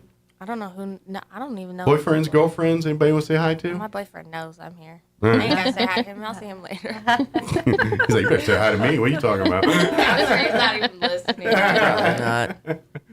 Nobody? No. Again, tell everybody what shows you're going this week. You said Thursday with the steer, right? Yes. Steer show. Good deal. That's where you guys will be. So don't look for them at the ice cream shop that day. They'll be. Do you bribe the steers with ice cream? Or is that not work? No. We do horse treats. And they're not ice cream. They need to behave, so I don't bait mine Well, right now. But for that reason alone, I'm glad I'm not a steer because I would be upset if I didn't get it. Get ice cream. They don't know. They have no idea. Yeah. And Andrea, if people can't make it out to the fair but want to learn more about 4-H and perhaps get more information about that and start signing up, would be best to kind of steer them to the Facebook pages, probably? Yeah, so our NMSU Travis County 4-H Facebook page. We post an events of the week every Monday. And then this week we'll be posting about the results of the fair from our county kids. Or come by the extension office. We're 200 East Chisholm Street, number 4, the southwest door of the health department building. Yeah. We're there Monday through Friday, 8 to 5. You can also give us a call, 575-622-3210. Very good. Yeah, and if you want to talk about other things that aren't 4-H related, like, nutrition and home ec or like ag stuff, there's other people that you can talk to too. But if you want to talk 4-H, Andrew's your official resource. Drew and them others, Drew and Tamara can handle the rest. They know a lot of stuff, but not 4-H. So. But no, joking aside, if you've got questions about ag, pecan weevil, or anything related to diabetes and things like that, those two individuals will help you with all of that stuff. Yes. So I kid when I say these things. Yes. Good deal. Is there anything we missed? Anything you guys wanted to share that we just failed to talk about or skip over? Or did we get it all? I think we got it all. Did you guys think we got it all? Anything in your clubs you want to promote? Any events or any fundraisers or anything you got going on? I don't think we're doing any fundraisers right now. Okay. I mean, we might. Just the tractor supply. Just the tractor supply sale, I think. Okay. And that's going to be, you guys will have a booth at the fair where you can buy tickets for that and stuff. Yeah, just make donations, and then also when you go to Tractor Supply, you'll be prompted when you check out to round up for 4-H or add a donation. So you just by shopping there, you're helping out. For, 4-H here in Travis County. Yep, and also so the majority of it stays here in Travis County. A part of it goes to the national 4-H, and part of it goes to the state 4-H. For the sake of 4-H here, fellas, they got jewelry over there. I'm just saying. They got kind of fancy, expensive stuff over there too. So, if you want to, spend extra money over there to help out 4-H, just saying, some Brighton stuff or something like, something kind of fancy.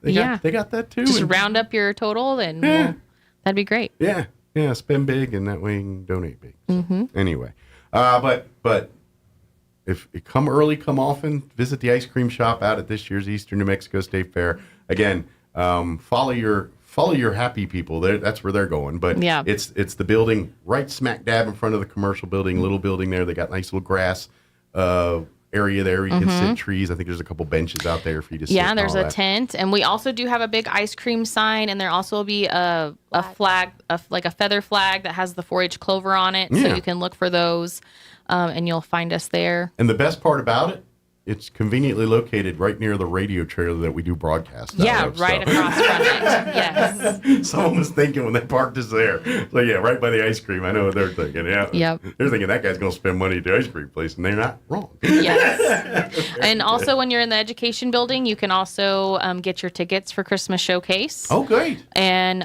buy Which raffle will be in tickets. November, right? Yes, November 15th. And those go fast, so if you get first dibs here at the fair, might want to take advantage. Yes, because there's 2 showings, 1:30 and 6:30. So you'll definitely want to pick up your tickets in advance because that reserves a book for you. So because we have ran out at the show before. And the food samplings and all that's awesome. But the real treasure of people taking that book home to practice and learn all these different, not just recipes, but crafts and everything else that's holiday related through the extension office. Yep, and there'll be educational booklets out there too, and the extension clubs have put in booths from the last year's leaders trainings, so you want to make sure to come check those out as well. I know those books get a little collectory. Yes. Do you ever get requests for years past books? Oh, yes, all the time. Is that something you guys have, or are they generally gone and I know we have the past 3 or 4 years available, and they're available at the office to buy all the time. But much past that, you might be a little more slim picking there. Yeah. Okay. Or we'd have to do a little bit more digging. Sure. Well, I'm just trying to tell you they're popular. They're something that are coveted and sought after. So treat them with the expensiveness that they really, the value that they truly hold. They make good gifts too for friends and family. Yeah, if you got people that love looking for ideas and stuff like that, you probably just scored a huge hit on the shopping list there with them. So yes. Don't tell them you Xerox didn't keep a copy for yourself. Tell them you save money on it, but And just pay another $5 and get another book. There you go. You do that too. So, very good. Well, thank you very much. Have a great week. Good luck at the fair, both serving ice cream and showing animals. Hopefully it all goes well. What's do you have a favorite thing you do at the fair? Like, is there a ride or a activity you do every year, no matter what? Show? Well, no. I mean, something you didn't have to do. Like, you're there to show and all that, but have to do? Like something you don't have to do. Like, is there like, oh, I always love to go walk over to this booth or this, or a food that you like to get every time, or a ride or something. Funnel cake. Funnel cake. I want funnel cake. Mine's ribbon fries. Oh, ribbon fries are bomb. Mm-hmm. What do you put on your funnel cake? What's your toppings? Sugar. That's it? Just plain? Mm-hmm. I'm not all bougie. I respect that. A ton of stuff. To be honest, I respect that because you're right. Less is more sometimes. And original. Sometimes they dump all the fruit and you lose the funnel cake. Yep. And you don't want to do that. Yep. So I maybe, I see your point. So what about you, Dub? You have a certain activity event thing you hit every time at the fair? Every time, probably. Either be going to Wild West Sodas or rope with my friends. Ah. Rope with your friends, not rope your friends. Well, I do that too. Adding a word here and there just changes the whole sentence. So same with commas. You move them around, it can change a whole meaning here. So, but good deal. So what's your Wild West Soda flavor of choice? Probably cream soda. Nice. Mm-hmm. I bet that would work as a float.